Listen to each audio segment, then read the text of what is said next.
ನಮಸ್ಕಾರ ವೀಕ್ಷಕರೇ, ಟಿವಿ9 ಕನ್ನಡ ಡಿಜಿಟಲ್ ವಿಶೇಷ ಕಾರ್ಯಕ್ರಮಕ್ಕೆ ಸ್ವಾಗತ. ನಾನು ಮಧುಶ್ರೀ.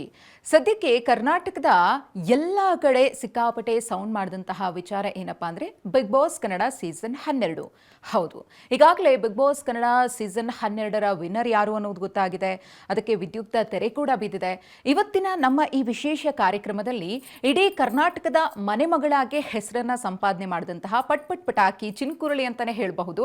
ನೋಡೋದಕ್ಕೆ ಮೂರ್ತಿ ಚಿಕ್ಕದಿರಬಹುದು, ಆದ್ರೆ ಬಿಗ್ ಬಾಸ್ ಮನೆಯಲ್ಲಿ ಅಟಮ್ ಬಾಂಬ್ ರೀತಿ ಸಿಡಿದಂತಹ ರಕ್ಷಿತಾ ಶೆಟ್ಟಿ ಅವರು ನಮ್ಮ ಜೊತೆಗಿದ್ದಾರೆ. ಮೊದಲಿಗೆ ಅವರನ್ನ ಕಾರ್ಯಕ್ರಮಕ್ಕೆ ವೆಲ್ಕಮ್ ಮಾಡ್ಕೊಳ್ಳೋಣ.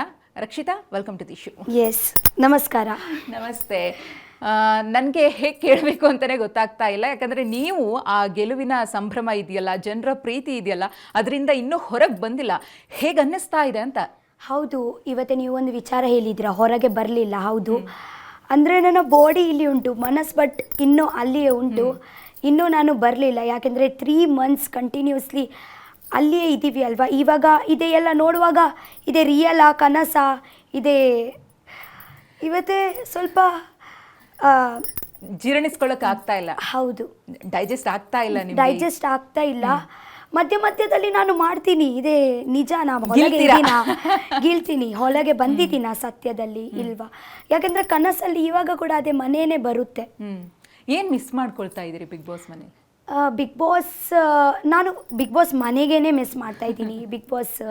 ಬಿಗ್ ಬಾಸ್ಗೆ ಮಿಸ್ ಮಾಡ್ತೀನಿ. ಮತ್ತೆ ಸುದೀಪ್ ಸರ್ಗೆ, ನನ್ನ ವಂಶದ ಕುಡಿಯೋರಿಗೆ. ಯಾರು? ಗಿಲ್ಲಿ ಅವರ? ಗಿಲ್ಲಿ ರಘುವಣ್ಣ ಮತ್ತೆ ಸುದೀಪ್ ಸರ್ನ ಜಾಸ್ತಿ ಮಿಸ್ ಮಾಡ್ತೀರಾ? ಯಾಕಂದ್ರೆ ನೀವು ಹೇಳ್ತಾ ಇದ್ರಿ ಮೊನ್ನೆ ಆಡಿಯನ್ಸ್ ಒಳಗಡೆ ಬಂದಾಗ ಸುದೀಪ್ ಸರ್ ನಂಗೆ 2ನೇ ತಂದೆ ಅಂತ ಹೇಳಿ. ಸುದೀಪ್ ಸರ್ ಬಿಗ್ ಬಾಸ್ಗೆ ಸಾರಥಿ, ಜೊತೆಗೆ ಬಿಗ್ ಬಾಸ್ನ ಎಷ್ಟು ಚೆನ್ನಾಗಿ ತಗೊಂಡು ಹೋಗ್ತಿದ್ದಾರೆ ಅಂತ ನಾವು 11 ಸೀಸನ್ಗಳನ್ನ ನೋಡಿದೀವಿ. ಈ ಸೀಸನ್ ಅಲ್ಲಿ ತುಂಬಾ ಅಟ್ಯಾಚ್ ಆದ್ರು ಸ್ಪರ್ಧಿಗಳು. ಸುದೀಪ್ ಸರ್ಗೆ ತುಂಬಾ ಅಟ್ಯಾಚ್ ಆದ್ರು. ನಾನು ಅದೇ ಹೇಳುವಾಗ, ಅದೇ ನಾವು ಇವತ್ತೇ ಮನೆಯಲ್ಲಿ ಇದ್ದೀವಿ. ಓಕೆ, ನಾವು ಎಂಥ ತಪ್ಪು ಮಾಡುವಾಗ ಅವರು ಬರ್ತಾಯಿದ್ರು, ನಮಗೆ ಹೇಳ್ಕೊಡ್ತಾ ಇದ್ರು. ಎಂಥ ಒಳ್ಳೆ ಮಾಡಿದ್ರೆ ಅವರು ಮುದ್ದು ಮಾಡಲಿಕ್ಕೆ ಕೂಡ ಬರ್ತಾಯಿದ್ರು. ಬಟ್ ಈ 15 weeks ನಾವು ಕಂಟಿನ್ಯೂಸ್ಲಿ ಅವರ ಜೊತೆಗೆ ಇದ್ದೀವಿ. Okay, 112 days. ಓಕೆ, ಸೊ ಅದೇ ನಾನು ಹೇಳಿದ್ದೀವಿ, 112 days ಆಗ ನಂತರ ಎಂತಂದರೆ, ಸೊ ಅವರು ಹೇಳಿದರು ಅದೇ ಕೂಡ, ಬಿಗ್ ಬಾಸ್ ಮನೆಯಿಂದ ಆಚೆ ಹೋಗುವಾಗ ಕೂಡ ಲೈಫಲ್ಲಿ ಅಪ್ ಆ್ಯಂಡ್ ಡೌನ್ಸ್ ಆದರೆ, ಎಂಥ ಪ್ರಾಬ್ಲಮ್ಸ್ ಆಗಿದ್ರೆ ಡೈರೆಕ್ಟ್ ಮನೆಯಲ್ಲಿ ಬಾ ಮಾತಾಡೋಣ. ಸುದೀಪ್ ಸರ್ ಮನೆಗೆ ಬಾ, ಮಾತಾಡ್ತೀನಿ ನಾನು, ಬಟ್ ಟೈಮ್ ಹೇಳು ಎಷ್ಟೊತ್ತೀಯ ಅಂತ. ಅದೇ ಹೌದು, ಅದೇ ನನ್ನ ಟೈಮ್ ಇರಲ್ಲಲ್ವಾ. ಇವಾಗ ನಾವು ಸ್ಟಾರ್ಟಿಂಗ್ ಇಂದ ಒಂದು ಸ್ವಲ್ಪ ನೋಡೋದಾದ್ರೆ, ರಕ್ಷಿತಾ ಶೆಟ್ಟಿ ಬಿಗ್ ಬಾಸ್ಗೆ ಬರ್ತಾರೆ ಅಂದಾಗಲೇ ಒಂದು ಯೂಟ್ಯೂಬ್ ಚಾನಲಲ್ಲಿ ಬ್ಲಾಗ್ಸ್ ಮಾಡಿಕೊಂಡು ಮುದ್ದಾಗಿ ಮಾತಾಡಿಕೊಂಡು ಬ್ರೋಕನ್ ಕನ್ನಡ ಮಾತಾಡಿಕೊಂಡು ಎಲ್ರಿಗೂ ಇಷ್ಟ ಆದಂತಹ ಹುಡುಗಿಗೆ ಇಷ್ಟು ದೊಡ್ಡ ವೇದಿಕೆ ಸಿಗ್ತಾ ಇದೆ ಅಂದಾಗ ತುಂಬ ಜನ ಖುಷಿ ಪಟ್ಟರು. ಹಾಗೆಯೇ ಸ್ವಲ್ಪ ಜನಕ್ಕೆ ಅದು ಇವಳಿಗೆ ಕೊಡಬೇಕಿತ್ತ ಅನ್ನೋದು ಕೂಡ ಇತ್ತು. ಅದು ಬಿಗ್ ಬಾಸ್ ಮನೆಯಲ್ಲೂ ಕೂಡ ನೀವು ಎಕ್ಸ್ಪೀರಿಯನ್ಸ್ ಮಾಡಿದ್ದೀರಿ? ಹೌದು, ಮಾಡಿದ್ದೀನಿ. ಯಾಕೆಂದರೆ ಅದೇ ನನಗೆ ಯಾವಾಗ ಗೊತ್ತಾಯಿತು ಅಂದರೆ, ಫಸ್ಟ್ ವೀಕಲ್ಲಿ ನಾನು ಫಸ್ಟ್ ಟೈಮ್ ಹೋಗುವಾಗ ನಾವು 3 ಜನ ಹೋಗಿದ್ರು. ಯಾರು 1 ಜನ ಜಂಟಿಯಾಗಿ ಇರಬೇಕಿತ್ತು, 1 ಜನ ಒಂಟಿಯಾಗಿ ಹೊರಗೆ ಬರಬೇಕಿತ್ತು. ಸೊ ಆ ಟೈಮಲ್ಲಿ ಅರ್ಧ ಜನನೇ ಡಿಸಿಷನ್ ಅದೇ ಇತ್ತು. ಯಾಕೆಂದರೆ ಅವರು ಆ್ಯಕ್ಟಿಂಗ್ ಫೀಲ್ಡಲ್ಲಿ ತುಂಬ ವರ್ಷದಿಂದ ಕೆಲಸ ಮಾಡಿ ಕಷ್ಟಪಟ್ಟು ಬಂದಿದ್ದಾರೆ. ಅದೇ ರೀಸನ್ ಹೇಳ್ತಾ ಇದ್ರು. ಮತ್ತು ಯಾಕೆಂದರೆ ಅದೇ ಅವರ ರಿಫ್ಲೆಕ್ಟೆಡ್ ಉಂಟು. ರಿಫ್ಲೆಕ್ಟ್ ಆಗುತ್ತೆ, ಗೊತ್ತುಂಟ. ಅವರ ಕಷ್ಟ ಎಲ್ಲ ಕಾಣಿಸುತ್ತೆ. ಬಟ್ ನಮಗೆ ಹೇಗಂದರೆ ನಾವು ಅಲ್ಲಿಂದ ಮಾಡುವಾಗ ಜಾಸ್ತಿ ಅಂತ ಕಾಣಿಸಲ್ಲ. ಅಂದರೆ ನಿಮಗೆ ಅರ್ಥ ಆಯ್ತಾ? ಹಾಂ. ಸೊ ನಮ್ಮ ಪ್ರೊಫೆಷನ್ ಕೆಲಸ ಉಂಟಲ್ವಾ, ಅಷ್ಟು ಇದೆ ಅವರು ಕನ್ಸಿಡರ್ ಮಾಡಲ್ಲ. ಅದೇ ನನಗೆ ಅಲ್ಲಿ ರೀಸನ್ ಕೊಟ್ಟುವಾಗ ಗೊತ್ತಾಯಿತು. ಮತ್ತೊಂದು ಎಂತ ಹೇಳಿದರು ಅಂದರೆ, ಓಕೆ, ನನಗೆ ಇಷ್ಟು ತುಂಬ ಏಜ್ ಕೂಡ ಉಂಟು, ನಾನು ಮುಂಚೆ ಕೂಡ ಯಾವಾಗ ಬೇಕಿದ್ದರೆ ಬರ್ಬೋದು, ಸೊ ಇವಾಗ ಅವಕಾಶ ಅವರಿಗೆ ಕೊಡೋಣ ಅಂತ. ಸೊ ಆ ಟೈಮಲ್ಲಿ ನೀವು ಆಕ್ಸೆಪ್ಟ್ ಮಾಡ್ಕೊಳ್ತೀರಿ ಅವ್ರು ಕೊಟ್ಟಂತಹ ರೀಸನ್ಸ್ ಅನ್ನ. ಬಟ್ ನಂತರ ನಿಮಗೆ ರಿಯಲೈಸ್ ಆಗುತ್ತೆ, ನಾನು ಮಾತಾಡಬೇಕಿತ್ತು, ವಾಯ್ಸ್ ರೈಸ್ ಮಾಡಬೇಕಿತ್ತು ಅಂತ. ಹೌದು, ಆ ಟೈಮಲ್ಲಿ ನಾನು ಯಾಕೆ ಅಕ್ಸೆಪ್ಟ್ ಮಾಡಿದ್ದೀನಿ ಅಂದರೆ, ಬಿಗ್ ಬಾಸ್ ಹೇಳಿದರು ನೀವು ಕನ್ವಿನ್ಸ್ ಮಾಡಿ ಅಂತ. ಓಕೆ, ಸ್ವಲ್ಪ ಟೈಮ್ ಇತ್ತು ನನ್ನ ಹತ್ರ, 15 ನಿಮಿಷ ಇತ್ತು ಕನ್ವಿನ್ಸ್ ಮಾಡಲಿಕ್ಕೆ. ಬಟ್ ಮ್ಯಾಮ್ ಅವರಿಗೆ ನಾನು ಯಾರು ಅಂತ ಗೊತ್ತಿಲ್ಲ. ಓಕೆನಾ? ಸೊ ಅವರು ನನಗೆ ಕೇಳುವಾಗ ನಾನು ಎಂತಂತ ಕನ್ವಿನ್ಸ್ ಮಾಡಲಿ? ಓಕೆ, ಹೇಳಲಿಕ್ಕೆ ಇದ್ದರೆ, ಕನ್ವಿನ್ಸ್ ಮಾಡಲಿಕ್ಕೆ ಇದ್ದರೆ ದೊಡ್ಡ ಕೂಡ ನಾವು ಮಾತಾಡ್ಬೋದು. ನಾನು ಇದೇ ಮಾಡಿ ಬಂದಿದ್ದೀನಿ, ಅದೇ ಮಾಡಿ ಬಂದಿದ್ದೀನಿ, ನಾನು ಮತ್ತೆ ಹೀಗೆ ಆಟಾಡ್ತೀನಿ, ಹಾಗೆ ಆಟಾಡ್ತೀನಿ ಅಂತ ನಾವು ಮಾತಾಡ್ಬೋದು. ಬಟ್ ಮ್ಯಾಮ್ ಅವರು ನನ್ನ ನೋಡಲೇ ಇಲ್ಲ ನಾನು ಹೆಂಗೆ ಆಟಾಡಿದ್ದೀನಿ. ನಾನು ಯಾಕೆ ಅವರಿಗೆ ಒಂದು ಹೋಪ್ಸ್ ಕೊಡಲಿ? ಯಾವುದು ಕಾನ್ಫಿಡೆಂಟ್ ಅಲ್ಲಿ ನಾನು ಹೇಳಿ ನಾನು ಇದೇ ಆಟ ಆಡ್ತೀನಿ ಅಂತ. ಸೊ ಅದೇ ನನಗೆ ಕನ್ವಿನ್ಸಿಂಗಲ್ಲಿ ಎಂತ ನನ್ನ ತುಲ ಇಲ್ಲ ಅಂತ ಅನಿಸುತ್ತೆ. ಯಾಕೆಂದರೆ ಸುಮ್ಮನೆ ಎಂತಂತ ಕನ್ವಿನ್ಸ್ ಮಾಡಲಿ ಅಂತ. ಸೊ ಇಟ್ಸ್ ಓಕೆ, ಅಕ್ಸೆಪ್ಟ್ ಮಾಡಿ ಹೋಗಿದ್ದೀನಿ. ಬಟ್ ಆಗ ನಂತರ ಕೂಡ ನಾನು ಒಂದು ಎದೆ ಮಾಡಿದ್ದೀನಿ, ಅಂದರೆ ಅಲ್ಲಿ ನಾವು ನಮಗೆ ಸ್ಟ್ಯಾಂಡ್ ತಗೊಳ್ಳಿಲ್ಲ ಅಂದರೆ ಬೇರೆ ಯಾರು ಒಬ್ವಿಯಸ್ಲಿ ನಿಮ್ಮಗೋಸ್ಕರ ತಗೊಳ್ಳಲ್ಲ, ನಮಗೆ ನಾವೇ ತಗೊಳ್ಬೋದಿತ್ತು. ಬಟ್ ಆ ಟೈಮಲ್ಲಿ ಓಕೆ ಸಮ್ವೇರ್ ಒಂದು ಕನ್ವಿನ್ಸಿಂಗ್ ಮಾಡ್ದಿದ್ದಿದ್ರೆ ಮೇ ಬಿ ಉಳಿಸ್ತಿದ್ರು ನಾನು. ಬಟ್ ಎಂತ ಕನ್ವಿನ್ಸಿಂಗ್ ಅಂತ ಹೇಳಿ ನಾನು ಬಾಯಿ ಮುಚ್ಕೊಂಡು ಹೋಗಿ. ಬಟ್ ಅದನ್ನ ನಿರೀಕ್ಷೆ ಮಾಡಿದ್ರ ಮತ್ತೆ ನೀವು ಬಿಗ್ ಬಾಸ್ ಮನೆ ಒಳಗಡೆ ಹೋಗೋಕೆ ಅವಕಾಶ ಸಿಗುತ್ತೆ ಅಂತ? ಒಂದು ವಾರ ಆಚೆ ಇದ್ರಿ, ಹೆಂಗಿತ್ತು ಆ ದಿನಗಳು ಅಂತ? ಒಂದು ವಾರ ಮನೆಯಿಂದ ಹೊರಗೆ ಮನೆಯಿಂದ ಹೊರಗೆ ಬಂದಿದ್ದೀನಿ. ಆಚೆ ಅಂದರೆ ನಾನು ಆಚೆ ಎಂತ ಜಾಲಿ ಮಾಡಲಿಲ್ಲ. ಆಚೆ ಅಂದರೆ ಒಂದು ರೂಮ್ ಇತ್ತು. ರೂಮ್ ಅಂದರೆ ಇವರನ್ನೇ ಒಂದು ಪ್ರೋಟೋಕಾಲಲ್ಲಿ ಒಂದು ಹೀಗೆ ರೂಮಲ್ಲಿ ಫುಲ್ ಅಂದರೆ ಒಂದು ಜನನ ಕಾಂಟ್ಯಾಕ್ಟ್ ಇಲ್ಲ, ಕನೆಕ್ಷನ್ ಇಲ್ಲ, ಟಿ ವಿ ಇಲ್ಲ, ಎಂತ ಇಲ್ಲ, ಜಸ್ಟ್ ಬೆಡ್, ವಾಶ್ರೂಮ್ ಮತ್ತು ಹೊಟ್ಟೆ ತುಂಬಿ ಊಟ. ನನಗೆ ಎಂತ ಬೇಕು ಎಲ್ಲ ಉಂಟು. ಬಟ್ ಆ ಪರಿಸ್ಥಿತಿಯಲ್ಲಿ ಎಂತ ಇತ್ತು ಅಂದರೆ ಒಂದು ಕ್ವೆಶ್ಚನ್ ಮಾರ್ಕ್ ಇತ್ತು. ಯಾಕೆಂದರೆ ಮನೆಯಿಂದ ಆಚೆ ಹೋಗುವ ನಂತರ ಒಂದು 15 ಮಿನಿಟ್ಸ್ ಆಯಿತು ನಾನು ಮನೆಯಿಂದ ಆಚೆ. ನನಗೆ ಒಂದು ಕ್ವೆಶ್ಚನ್ ಮಾರ್ಕ್ ಇತ್ತು, ಇದಕ್ಕೆ ಎಂತ ಆಯಿತು, ಯಾಕೆ ಆಯಿತು, ಎಂತ ಮಾಡ್ಕೋಬೇಕಿತ್ತು. ನನಗೆ ಡೌಟ್ ಏನಂದ್ರೆ ರಕ್ಷಿತಾ, ಇವಾಗ ನೀವು ಮನೆಯಿಂದ ಹೊರ ಬಂದ್ಮೇಲೆ ಬಿಗ್ ಬಾಸ್ ಕಡೆಯಿಂದ ನಿಮ್ಮನ್ನ ಒಳಗ್ ಕಳಿಸ್ತೀವಿ ಅಥವಾ ಹೊರಗೆ ಕಳಿಸ್ತೀವಿ ಯಾವುದನ್ನು ಹೇಳಿ ಅದೇ ಅಲ್ವಾ ಇವತ್ತೇ ಆಯ್ತು. ಯಾಕೆಂದ್ರೆ ನಾನು ಮನೆಗೆ ಅವರು ಎಂತಾಯ್ತು ಅಂತ ನಾನು ಒಂದು ಕ್ವಶನ್ ಮಾರ್ಕ್ ಇತ್ತು. ಅದೇ ನನಗೆ ತಕೊಂಡೋಗಿ ಒಂದು ರೂಮಲ್ಲಿ ಹಾಕಿದ್ರು.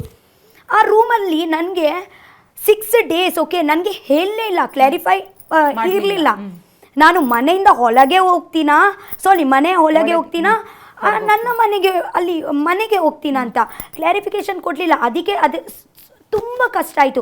ಇಲ್ಲಾಂದರೆ ಒಂದು ಸತಿ ಕ್ಲಾರಿಫಿಕೇಶನ್ ಕೊಟ್ಟಿದ್ರೆ ಓಕೆ ನನ್ನ ಒಂದು ಮೈಂಡ್ ಸೆಟ್ ಇರುತ್ತೆ, ಓಕೆ ನಾನು ಇವತ್ತೇ ಬಿಗ್ ಬಾಸ್ ಮನೆಗೆ ಹೋಗ್ತೀನಿ, ಸೊ ನನ್ನ ಒಂದು ಸಮಾಧಾನ ಆಗುತ್ತೆ. ಓಕೆ ರಿಲ್ಯಾಕ್ಸ್ ರಕ್ಷಿತಾ, ನೆಮ್ಮದಿಯಾಗಿ ಇರೋ ಅಂತ. But no, first of all ನನಗೆ ಎಂಥ ಕ್ಲಾರಿಫಿಕೇಶನ್ ಇರಲಿಲ್ಲ. ಯಾಕೆಂದರೆ ಇಷ್ಟು ಆಸೆ ಪಟ್ಟು ಬಂದಿದ್ದೀನಿ ನಾನು, ಇಷ್ಟು ಆಸೆ ಪಟ್ಟು ಮ್ಯಾಮ್, ಇಷ್ಟು ದೂರದಿಂದ ಬಂದಿದ್ದೀನಿ. ಒಂದು 15 ನಿಮಿಷದಲ್ಲಿ ಹೊರಗೆ ಹಾಕಿದ್ರೆ ನಿಮಗೆ ಬೇಜಾರಾಗಲ್ವಾ? ಅದೊಂದು ಹೆಂಗಾಯ್ತು, ನೀವು ಇನ್ನೂ ಕೂಡ ಸೋಷಿಯಲ್ ಮೀಡಿಯಾ ಎಲ್ಲ ನೋಡಿರ್ಲಿಕ್ಕಿಲ್ಲ. ಬಟ್ ಆ 15 ನಿಮಿಷ ನೀವು ಬಿಗ್ ಬಾಸ್ ಮನೆ ಒಳಗಡೆ ಏನಿದ್ರು ಸುದೀಪ್ ಸರ್ ಜೊತೆಗೆ ಸ್ಟೇಜ್ ಮೇಲೆ ಆ ಒಂದಷ್ಟು ಗಂಟೆ ಮಾತನಾಡಿದ್ರಲ್ಲ, ಗಂಟೆನೂ ಇಲ್ಲ ನಿಮಿಷಗಳ ಲೆಕ್ಕ ಅಷ್ಟೇ ಅನ್ಸುತ್ತೆ. ಆ ಡ್ಯೂರೇಷನ್ ಅಲ್ಲೇ ನೀವು ಎಷ್ಟು ಜನರ ಪ್ರೀತಿಯನ್ನ ಗಳಿಸಿದಿರಿ ಅಂದ್ರೆ ನಿಮ್ಗೆ ಗೊತ್ತಾಗ್ತಾ ಹೋಗುತ್ತೆ ಮುಂದಿನ ದಿನಗಳಲ್ಲಿ. ತುಂಬಾ ಜನ ಇಷ್ಟಪಟ್ಬಿಟ್ರು, ಈ ಹುಡುಗಿಗೆ ಮೋಸ ಆಯ್ತಾ, ಒಳ್ಳೆ ಕಂಟೆಸ್ಟೆಂಟ್ ಆಗಿ ಇರ್ತಾ ಇದ್ಲು, ಹೊರಗಡೆ ಕಳಿಸ್ಬಿಟ್ರಲ್ಲ ಅನ್ನೋ ನೋವು ಜನರಲ್ಲಿ ಇದ್ದಿದ್ದಂತೂ ಸತ್ಯ. ಆ ಶಾರ್ಟ್ ಪೀರಿಯಡ್ ಅಲ್ಲಿ ಜನರು ಮನ್ಸ್ ಕದ್ಬಿಟ್ಟಿದ್ರಿ. ಹೌದು, ಮನ್ಸ್ ಕದ್ಬಿಟ್ಟಿದ್ದೀನಿ. ಇವಾಗ ನಾನು ನಿಮ್ಗೆ ಒಂದು ಕ್ವಶನ್ ಮಾರ್ಕ್ ಹೇಳ್ತೀನಿ. ಇವತ್ತೇ ಒಂದು ವೇಳೆ ನನಗೆ ಸತ್ಯವಾಗಿ ಆಚೆ ಕಲಿಸಿದ್ದಿದ್ರೆ ಅವರಿಗೆ ರಕ್ಷಿತನೇ ಅಂದ್ರೆ ಈ ಸೀಸನ್ ಅಲ್ಲಿ ಗೊತ್ತಾಗ್ಲಿಲ್ಲ ಅಲ್ವಾ, ನನ್ನ ಒಂದು ಇದೇನೆ ಇರ್ತಾ ಇರ್ಲಿಲ್ಲ ಅಲ್ವಾ, ಅಂದ್ರೆ ಒಂದು ಅಸ್ತಿತ್ವನೇ ಇರ್ತಾ ಇರ್ಲಿಲ್ಲ ಅಲ್ವಾ. ಥ್ಯಾಂಕ್ ಗಾಡ್, ಥ್ಯಾಂಕ್ ಜನರು ಅಲ್ವಾ. ಅದರಲ್ಲಿ ನೀವು ತುಂಬಾ ಲಕ್ಕಿ ಅಂತ ಹೇಳಬಹುದು. ಯಾಕಂದ್ರೆ ತುಂಬಾ ಜನ ಸ್ಟೇಜ್ ಮೇಲೆ ಹೋಗಿ ಅವ್ರನ್ನ ವಾಪಸ್ ಕಳಿಸಿದ್ದಾರೆ, ಅವ್ರಿಗೆ ಅವಕಾಶನೇ ಸಿಕ್ಕಿಲ್ಲ. ಆದ್ರೆ ನೀವು ಒಂದ್ಸಲ ಒಳಗಡೆ ಹೋಗಿ ಹೊರಗೆ ಬಂದು ಮತ್ತೆ ಒಳಗಡೆ ಹೋಗ್ತೀರಿ, ಮತ್ತೆ ಎಲಿಮಿನೇಷನ್ ಅಂತ ಆಚೆ ಬರ್ತೀರಿ, ಸೀಕ್ರೆಟ್ ರೂಮ್ ಅಲ್ಲಿ ಇರ್ತೀರಿ, ಮತ್ತೆ ಬಿಗ್ ಬಾಸ್ ಮನೆ ಒಳಗಡೆ ಹೋಗ್ತೀರಿ. ಈ ಸರ್ಕಲ್ ನೋಡಿದಾಗ ರಕ್ಷಿತಾಗೆ ಅದೃಷ್ಟದ ಜೊತೆಗೆ ಆಕೆಯ ಪ್ರತಿಭೆ ಇರಬಹುದು, ಆಕೆಯ ಶ್ರಮ ಕೈ ಹಿಡಿತಾ ಅಂತ. ಹೌದು, ಅದೇ ಎಂತಾಯ್ತು ಗೊತ್ತಿಲ್ಲ, ನನ್ನ ಜರ್ನಿ ಮ್ಯಾಮ್ ಹಿಂಗೆ ಇರಲಿಲ್ಲ. ನನ್ನ ಜರ್ನಿ, ಬಿಗ್ ಬಾಸ್ ಜರ್ನಿ ಹಿಂಗೆ ಇತ್ತು. ಬಟ್ ನಾನು ಎಂಜಾಯ್ ಮಾಡಿದ್ದೀನಿ ನನ್ನ ಜರ್ನಿ. ನಾವು ಕೂಡ ನಿಮ್ಮ ಯೂಟ್ಯೂಬ್ ವಿಡಿಯೋಸನ್ನು ನೋಡ್ತಾ ಇದ್ವಿ, ವ್ಲಾಗ್ಸ್ ನೋಡ್ತಾ ಇದ್ವಿ, ನೀವು ಮಾತು ನೋಡ್ತಾ ಇದ್ವಿ. ನಿಮಗೆ ಫಸ್ಟ್ ಬಿಗ್ ಬಾಸಿಂದ ಕಾಲ್ ಬಂದಾಗ ಹೆಂಗೆ ಅನ್ನಿಸ್ತು ಅಂತ? ನೀವು ಬಿಗ್ ಬಾಸಿಗೆ ಬರಬೇಕು ಅಂತ ಹೇಳಿ ಅವರು ಕಾಲ್ ಮಾಡಿದಾಗ ನಿಮ್ಮ ರಿಯಾಕ್ಷನ್, ನಿಮ್ಮ ಮನೆಯವ್ರ ಕಡೆಯಿಂದ ರಿಯಾಕ್ಷನ್ ಹೆಂಗಿತ್ತು? ಹೆಂಗೆ ರಿಸೀವ್ ಮಾಡಿದ್ರಿ ರಿಯಾಕ್ಷನನ್ನು? ಮ್ಯಾಮ್ ಎಂತ ಗೊತ್ತುಂಟ, ಫಸ್ಟ್ ನನಗೆ ಬಿಗ್ ಬಾಸ್ ಕನ್ನಡ ಕಾಲ್ ಬರುವಾಗ ನನಗೆ ಫಸ್ಟ್ ನಂಬಲಿಕ್ಕೆ ಆಗಲ್ಲ. ನನಗೇನ ಯಾರಾದರೂ ಇದು ಮಾಡ್ತಿದಾರ? ಹೌದು, ಬಟ್ ಆದರೂ ಕೂಡ ಒಂದು ಇತ್ತು, ಹೌದಾ ಇದು ರಾಂಗ್ ನಂಬರ್ ಅಲ್ಲಲ್ವಾ, ಅಂದರೆ ಸರಿ ರಕ್ಷಿತಾಗೇನೆ ಕಾಲ್ ಮಾಡಿದ್ರಂತ ಮನಸ್ಸಲ್ಲಿ, ರಾಂಗ್ ನಂಬರ್ ಅಂತ ಮನಸ್ಸಲ್ಲಿ ಒಂದು ಸತ್ಯ ನನಗೇನಂತ. ಆಗ ನಂತರ ನನಗೆ ಆ್ಯಕ್ಚುಲಿ ನಾನು ಎಂಥ ಯೋಚನೆ ಜಾಸ್ತಿ ಮಾಡಲಿಲ್ಲ. ನಾನು ಡೈರೆಕ್ಟ್ ಅಕ್ಸೆಪ್ಟ್ ಮಾಡಿದ್ದೀನಿ. ಯಾಕೆಂದರೆ ನಿಮಗೆ ಗೊತ್ತಿರ್ಬೋದು, ನಾನು ಆ್ಯಕ್ಚುಲಿ ಕನ್ನಡ ವೀಡಿಯೋಸು ಜಾಸ್ತಿ ಟೈಮಿಂದ ಇಲ್ಲ ಮ್ಯಾಮ್. ನಾನು ಸತ್ಯ ಹೇಳ್ತೀನಿ, 1 ವರ್ಷ ಕೂಡ ಆಗಲಿಲ್ಲ ನಾನು ಕನ್ನಡ ಮಾತಾಡಲಿಕ್ಕೆ ಸ್ಟಾರ್ಟ್ ಮಾಡಿದ್ದೀನಿ. ತುಳು ವೀಡಿಯೋಸ್ ಮಾಡ್ತಾಯಿದ್ದೀನಿ ನಾನು 2 ವರ್ಷದಿಂದ. ಬಟ್ ಕನ್ನಡ ವಿಡಿಯೋಸ್ ನಾನು ಮಾಡ್ತೀನಿ ಒಂದು 6-7 ಮಂತ್ಸಿಂದ ಅಷ್ಟೇ. 6-7 ಮಂತ್ಸಿಂದ ಜಸ್ಟ್ ಒಂದೊಂದು ಮಿನಿಟ್ ರೀಲ್ಸ್ ಎಲ್ಲ ಅಪ್ಲೋಡ್ ಮಾಡ್ತಾ ಇದ್ರು. ನನಗೆ ಆ್ಯಕ್ಚುಲಿ ಕನ್ನಡ ಹೇಗೆ ಕಲಿತೀನಿ ಅಂದರೆ ಬೇರೆಯವರ ವ್ಲಾಗ್ ನೋಡಿ ನೋಡಿ ಕಲಿತೀನಿ.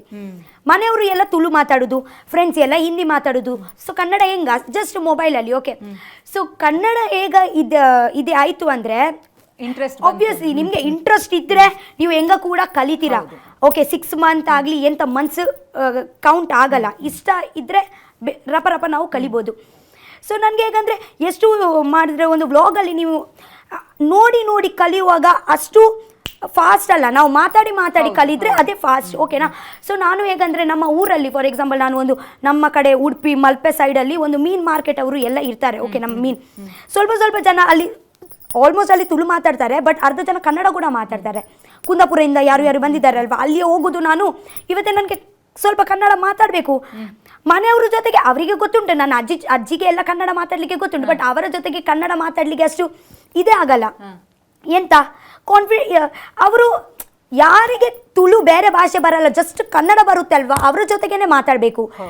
ಇಲ್ಲಂದ್ರೆ ಅಜ್ಜಿ ಫ್ಲೂಯೆನ್ಸ್ ಸಿಗಲ್ಲ, ಯಾಕಂದ್ರೆ ಅಜ್ಜಿ ಮಧ್ಯದಲ್ಲಿ ತುಳು ಮಾತಾಡ್ಬಿಡ್ತಾರೆ. ಬಟ್ ಅವ್ರ ಜೊತೆಗೆ ಕನ್ನಡ ನನಗೆ ಮಾತಾಡಲಿಕ್ಕೆ ಕೂಡ ಸ್ವಲ್ಪ ಇದೇ ಆಗುತ್ತೆ, ಮುಚ್ಕಾರ ಹಾಗೆ. ಲೈಕ್ ಅರ್ಥ ಆಯ್ತಾ? ಸೊ ನಾನು ಅಲ್ಲಿ ಹೋಗಿ ಅವರ ಮೀನು ತಗೊಳ್ಳಿಕ್ಕೆ ಹೋಗ್ತೀನಲ್ವಾ, ನಾನು ನೋಡ್ತೀನಿ ಯಾರು ಕನ್ನಡ ಗೊತ್ತಾಗುತ್ತಲ್ವಾ ಕನ್ನಡದವರು ಅಂತ. ಅಲ್ಲಿಯೇ ಕುತ್ಕೊಳ್ತೀನಿ, ಮೀನೆಲ್ಲ ತಗೊಳ್ತೀನಿ, ಅವರ ಜೊತೆಗೇನೆ ಮಾತಾಡ್ತೀನಿ. ಸುಮ್ಮನೆ ಎಕ್ಸ್ಟ್ರಾ ಮೀನು ತಗೊಳ್ಳೋದು, ಒಂದು ಮಾತುಕತೆ ಜಾಸ್ತಿ ಆಗುತ್ತಲ್ವಾ. ಇಲ್ಲಾಂದರೆ ನನಗೆ ಇವತ್ತು ರೀಸನ್ ಬೇಕು ಮಾತಾಡಲಿಕ್ಕೆ. ಸೊ ಹಾಗೆ ಮಾತಾಡಿ ಸ್ವಲ್ಪ ಹಂಗೆ ಮಾಡಿ ನಾನು ಸ್ವಲ್ಪ ಕಲಿತೀನಿ ನಾನು. ಆಗ ನಂತರ ಫಸ್ಟ್ ನನಗೆ ಕಾಲ್ ಬರುವಾಗ ನನಗೆ ಫಸ್ಟ್ ಎಂತ ಫೀಲ್ ಆಯಿತು, ಕನ್ನಡ ಬಿಗ್ ಬಾಸ್ ಅಲ್ಲಿ ಹೋದ್ರೆ ಎಲ್ಲ ಕಂಟೆಸ್ಟೆಂಟ್ ಅಲ್ಲಿ ಕನ್ನಡನೇ ಮಾತಾಡ್ತಾರೆ, ಬೇರೆ ಯಾವುದು ಲ್ಯಾಂಗ್ವೇಜ್ ಮಾತಾಡಲ್ಲ. ಸೊ ನನಗೆ ಇವತ್ತೇ ಫುಲ್ ಕನ್ನಡ ಬರುತ್ತೆ ಅಂತ ಒಂದು ಖುಷಿ.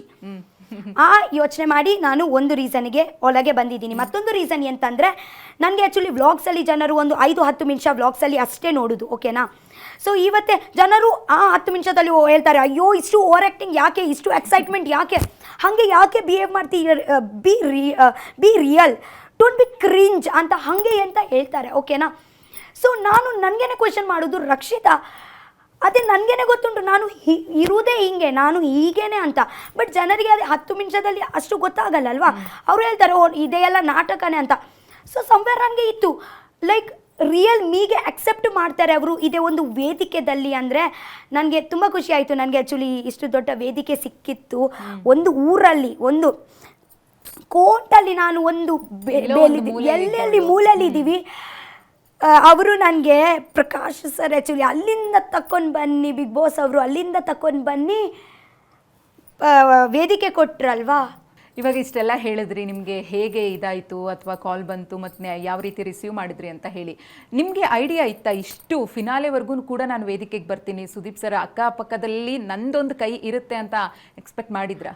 ಮ್ಯಾಮ್ ಆ್ಯಕ್ಚುಲಿ ನಾನು ಎಕ್ಸ್ಪೆಕ್ಟಿಗೆ ಅಂತ ಮಾಡಲಿಲ್ಲ, ಬಟ್ ನನಗೆ ನನ್ನ ಮೇಲೆ ಒಂದು ಕಾನ್ಫಿಡೆಂಟ್ ಇತ್ತು, ಹೋಗ್ತೀನಿ. ಮನೆಯವ್ರಿಗಿತ್ತ ಅದೇ ನನಗೆ ಗೊತ್ತಿಲ್ಲ, ಬಟ್ ಮನೆಯವ್ರಿಗೆ ಒಬ್ವಿಯಸ್ಲಿ ಇರ್ಬೋದು, ಯಾಕೆಂದರೆ ಅವರಿಗೆ ನನ್ನ ಇಷ್ಟು ವರ್ಷದಿಂದ ನನಗೆ ನೋಡಿ ಬಂದಿದ್ದಾರೆ. ಓಕೆನಾ? ಸೊ ಸಮ್ವೇರ್ ಅವರಿಗೆ ಕೂಡ ಅನಿಸ್ಬೋದು ಕಾನ್ಫಿಡೆಂಟ್ ಇತ್ತು, ಬಟ್ ನನಗೆ ನನ್ನ ಮೇಲೆ ತುಂಬ ಕಾನ್ಫಿಡೆಂಟ್ ಇತ್ತು. ಆ್ಯಂಡ್ ನನಗೆ ಜನರಿನ ಮೇಲೆ ಕಾನ್ಫಿಡೆಂಟ್. ಇನ್ನು ರಕ್ಷಿತಾ ಅವ್ರಿಗೆ ಎನರ್ಜಿ ಬಗ್ಗೆನೇ ಸಿಕ್ಕಾಪಟ್ಟೆ ಅಪ್ರಿಷಿಯೇಷನ್ ಬರ್ತಾ ಇತ್ತು. ಸುದೀಪ್ ಸರ್ ಕೂಡ ಅದನ್ನ ಹೇಳಿದ್ದಾರೆ, ನಿಮ್ಮ ಎನರ್ಜಿನ ಮ್ಯಾಚ್ ಮಾಡೋಕೆ ಯಾರಿಂದಲೂ ಚಾನ್ಸೇ ಇಲ್ಲ ಅಂತ. ಇವನ್ ಬೆಳಿಗ್ಗೆ ಬಿಗ್ ಬಾಸ್ ಅಲ್ಲಿ ಸಾಂಗ್ ಹಾಕಿದ್ರು ಕೂಡ ಓಡ್ಕೊಂಡು ಬಂದು ಕುಣಿತಾ ಇದ್ರಿ, ಯಾರಾದರೂ ಮನೆ ಒಳಗಡೆ ಬಂದರೂ ಕುಣಿತಾ ಇದ್ರಿ.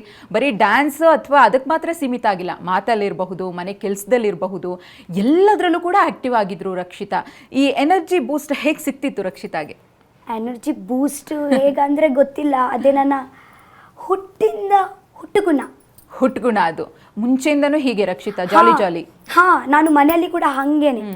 ನನಗೆ ಜಸ್ಟ್ ಜನರು ಬೇಕು ನನ್ನ ಅಕ್ಕಪಕ್ಕದಲ್ಲಿ, ನನಗೆ ಒಬ್ಬರೇ ಇರ್ಲಿಕ್ಕೆ ಆಗಲ್ಲ. ನನಗೆ ಅಂದ್ರೆ ಮನೆಯಲ್ಲಿ ಒಂದು ತುಂಬ ಜನ ಇರ್ತಾರೆ, ಲೈಕ್ ಜಾಯಿಂಟ್ ಫ್ಯಾಮಿಲಿ ಹಾಗೆ ಜನರು ಇರಬೇಕು, ಇಲ್ಲಾಂದ್ರೆ ಫ್ರೆಂಡ್ಸ್ ಇರಬೇಕು, ಜನರವರು ಅಕ್ಕಪಕ್ಕದಲ್ಲಿ ಇರಬೇಕು.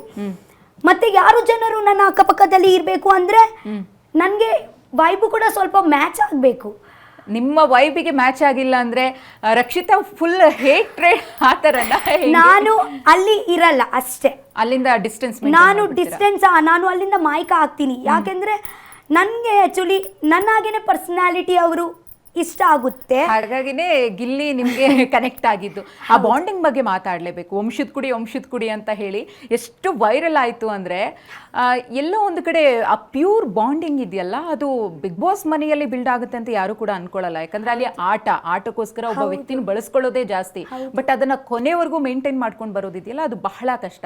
ಏನ್ ಹೇಳ್ತೀರಿ ಗಿಲ್ಲಿ ಮತ್ತೆ ನಿಮ್ ಬಾಂಡಿಂಗ್? ಗಿಲ್ಲಿ ಮತ್ತೆ ನನ್ನ ಬಾಂಡಿಂಗ್ ಬಗ್ಗೆ ಹೇಳುವ ಮುಂಚೆ ನಾನು ಆ್ಯಕ್ಚುಲಿ ನಿಮಗೆ ಗೊತ್ತುಂಟ, ನಾನು ಮನೆಯ ಹೋಗುವ ಮುಂಚೆ ನನ್ನ ಮನಸ್ಸಲ್ಲಿ ಯಾವಾಗ ಇರಲಿಲ್ಲ ಇದೇ ಒಂದು ಕಾಂಪಿಟೀಷನ್, ಇದೇ ಒಂದು ಗೇಮ್, ಇದೇ ನಾನು ಒಂದು ಆಟ ಆಡಲಿಕ್ಕೆ ಹೋಗ್ತಾ ಇದ್ದೀನಿ. ಇಲ್ಲ, ನಾನು ಅಲ್ಲಿ ಹೋಗುವಾಗ ನನಗೆ ಒಂದು ಮನೆ ಸಿಕ್ತು. ನಾನು ಒಂದು ಮನೆಯಲ್ಲಿ ಹೋಗ್ತಾ ಇದ್ದೀನಿ. ಮನೆಯಲ್ಲಿ ಮನೆಯವರು ಇದ್ದಾರೆ. ಹಾಂ, ಮನೆಯವರು ಅಂದರೆ ನನ್ನ ಅಪ್ಪ ಆಗಲಿ ಚಿಕ್ಕಪ್ಪ, ದೊಡ್ಡಪ್ಪ, ತಮ್ಮ, ಅಣ್ಣ ಎಲ್ಲರೂ ಇದ್ದರು. ಓಕೆ, ಸೊ ಅಲ್ಲಿ ನಮ್ಮ ಎಂತ ಕ್ರಿಯೇಟ್ ಆಯಿತು ಅಂದರೆ ಅದೇ ಡೇಸ್ ಪಾಸ್ ಆಗುವ ಹೋಯ್ತಲ್ವಾ, ಅದೇ ಒಂದು ರಿಯಲ್ ಆಗಿ ಕನೆಕ್ಷನ್ ಬಿಲ್ಡ್ ಹೋಗ್ತಾ ಇತ್ತು. ಅಂದರೆ ಎಂತ ಇದೇ ಇರಲಿಲ್ಲ ಅಂದರೆ ಇವರ ಜೊತೆಗೇನೆ ಫ್ರೆಂಡ್ಶಿಪ್ ಆಗಲಿ, ಇವರ ಜೊತೆಗೇನೆ ಮಾತಾಡಬೇಕು ಅಂತ ಇಲ್ಲ. ಅದೇ ಹೋಗುವ ನಿಗ್ಗಾನೆ ನಿಮಗೇನೆ ಗೊತ್ತಾಗುತ್ತೆ. ಅದೇ ಎಫರ್ಟ್ಲೆಸ್ ರಿಲೇಷನ್ಶಿಪ್ಪು. ಎಫರ್ಟ್ಲೆಸ್ ಅಂದರೆ ನಾನು ಎಂಥ ಎಫರ್ಟೇ ಮಾಡಲಿಲ್ಲ ನನ್ನ ವಂಶದ ಕುಡೀಸ್ ಮಾಡಲಿಕ್ಕೆ, ಅಂದರೆ ಒಂದು ನನ್ನ ಫ್ಯಾಮಿಲಿ ಕ್ರಿಯೇಟ್ ಮಾಡಲಿಕ್ಕೆ ನಾನು ಎಂಥ ಎಫರ್ಟ್ ಹಾಕಲಿಲ್ಲ. ಅದೇ ಆಗ್ತಾ ಹೋಯಿತು ಸ್ಮೂತಾಗಿ. ಎಸ್, ಈಗ ಗಿಲ್ಲಿಯವರು ಎಷ್ಟು ನಿಮ್ಮ ಜೊತೆ ಚೆನ್ನಾಗಿದ್ರು, ಹಾಗೇನೆ ಅವರ ಆಟನೂ ಕೂಡ ಅಷ್ಟೇ ಚೆನ್ನಾಗಿತ್ತು. ವಿನ್ನರ್ ಆದ್ರು, ಅದ್ರ ಬಗ್ಗೆ ಎಷ್ಟು ಖುಷಿ ಇದೆ ರಕ್ಷಿತಾಗೆ? ತುಂಬ ಖುಷಿ ಉಂಟು ನನಗೆ. ಓಕೆ, ಸೊ ಅವರ ಒಂದು ಬಾಂಡಿಂಗ್ ಹಾಗೆ ನಾನು ಎಂತ ಹೇಳಿದ್ರೆ ಅಂದರೆ ನಾವೊಂದು ಟಾಮ್ ಆ್ಯಂಡ್ ಜೆರಿ ಆಗಿ ಆಟ ಆಡ್ತಾ ಇದ್ದೀವಿ ಮನೆಯಲ್ಲಿ. ಓಕೆ, ಸೊ ಹೇಗಂದರೆ ಅವರು ಕೂಡ ಸಂಬರ್ ಆಟ ಆಡ್ತಾ ಇದ್ರು, ಬಟ್ ಅವರು ಕೂಡ ಹಂಗೆ ಎಂತ ತಲೆಯಲ್ಲಿ ಇದೆ ಅಷ್ಟು ಎಲ್ಲ ಟೆನ್ಷನ್ ಇಲ್ಲ. ಅವರು ಕೂಡ ಜೀವಿಸ್ತಾ ಇದ್ರು. ಹಾಂ, ಅವರ ಜೊತೆಗೆ ನಾವು ಕೂಡ ಜೀವಿಸ್ತಾ ಇದ್ದೀವಿ ಅಷ್ಟೇ. ಇಡೀ ಮನೆಯನ್ನ ನಗ್ಸಿದ್ದು ಗಿಲ್ಲಿ ನಟ. ಈಗ ಒಬ್ರನ್ನ ಅಳಿಸೋದು ತುಂಬಾ ಈಸಿ, ನೀವು ಅವ್ರಿಗೆ ಹರ್ಟ್ ಮಾಡಿ ಅಳಿಸ್ಬಿಡ್ಬೋದು, ಬಟ್ ನಗ್ಸೋದಿದೆಯಲ್ಲ ಅದು ತುಂಬಾ ಕಷ್ಟ, ಯಾರಿಂದನೂ ಕೂಡ ಆಗಲ್ಲ. ಅದು ಒಬ್ಬ ಅಪ್ಪಟ ಕಾಮಿಡಿಯನ್ಗೆ ಮಾತ್ರ ಸಾಧ್ಯ. ಆ ಕ್ವಾಲಿಟಿ ಗಿಲ್ಲಿ ನಟನಲ್ಲಿ ಇತ್ತು ಅನ್ನೋದು. ಹೌದು, ಇದೇ ಮಾತು ನಾನೇ ಹೇಳಿದ್ದೀನಿ. ಅದೇ ಯಾಕೆಂದರೆ ಅದೇ ಎಲ್ಲ ಯಾರು ಕೂಡ ಮಾಡ್ಬೋದು, ಬಟ್ ಯಾರಿಗೆ ನಗಲಿಕ್ಕೆ ಅಷ್ಟು ಈಸಿ ಇಲ್ಲ. ಬಟ್ ಆ ಕಲಾ, ಆ ಬಾಯಿ ಅವರಿಗೆ ಉಂಟು. ಓಕೆ, ಸೊ ಹೇಗಂದರೆ ಅವರು ತುಂಬ ಲೈವ್ಲಿ, ತುಂಬ ಓಪನ್ ಹಾರ್ಟೆಡ್ ಬಾಯ್. ಅವರು ಮನಸ್ಸಲ್ಲಿ ಎಂತ ಇರಲ್ಲ, ಎಲ್ಲ ಎಂತ ಇದ್ರೆ ಅವ್ರಿಗೆ ಬೇಜಾರಾದ್ರೂ ಕೂಡ ಪರವಾಗಿಲ್ಲ, ಆಗ್ಬಿಡ್ತಾರೆ ಒಳಗೆ.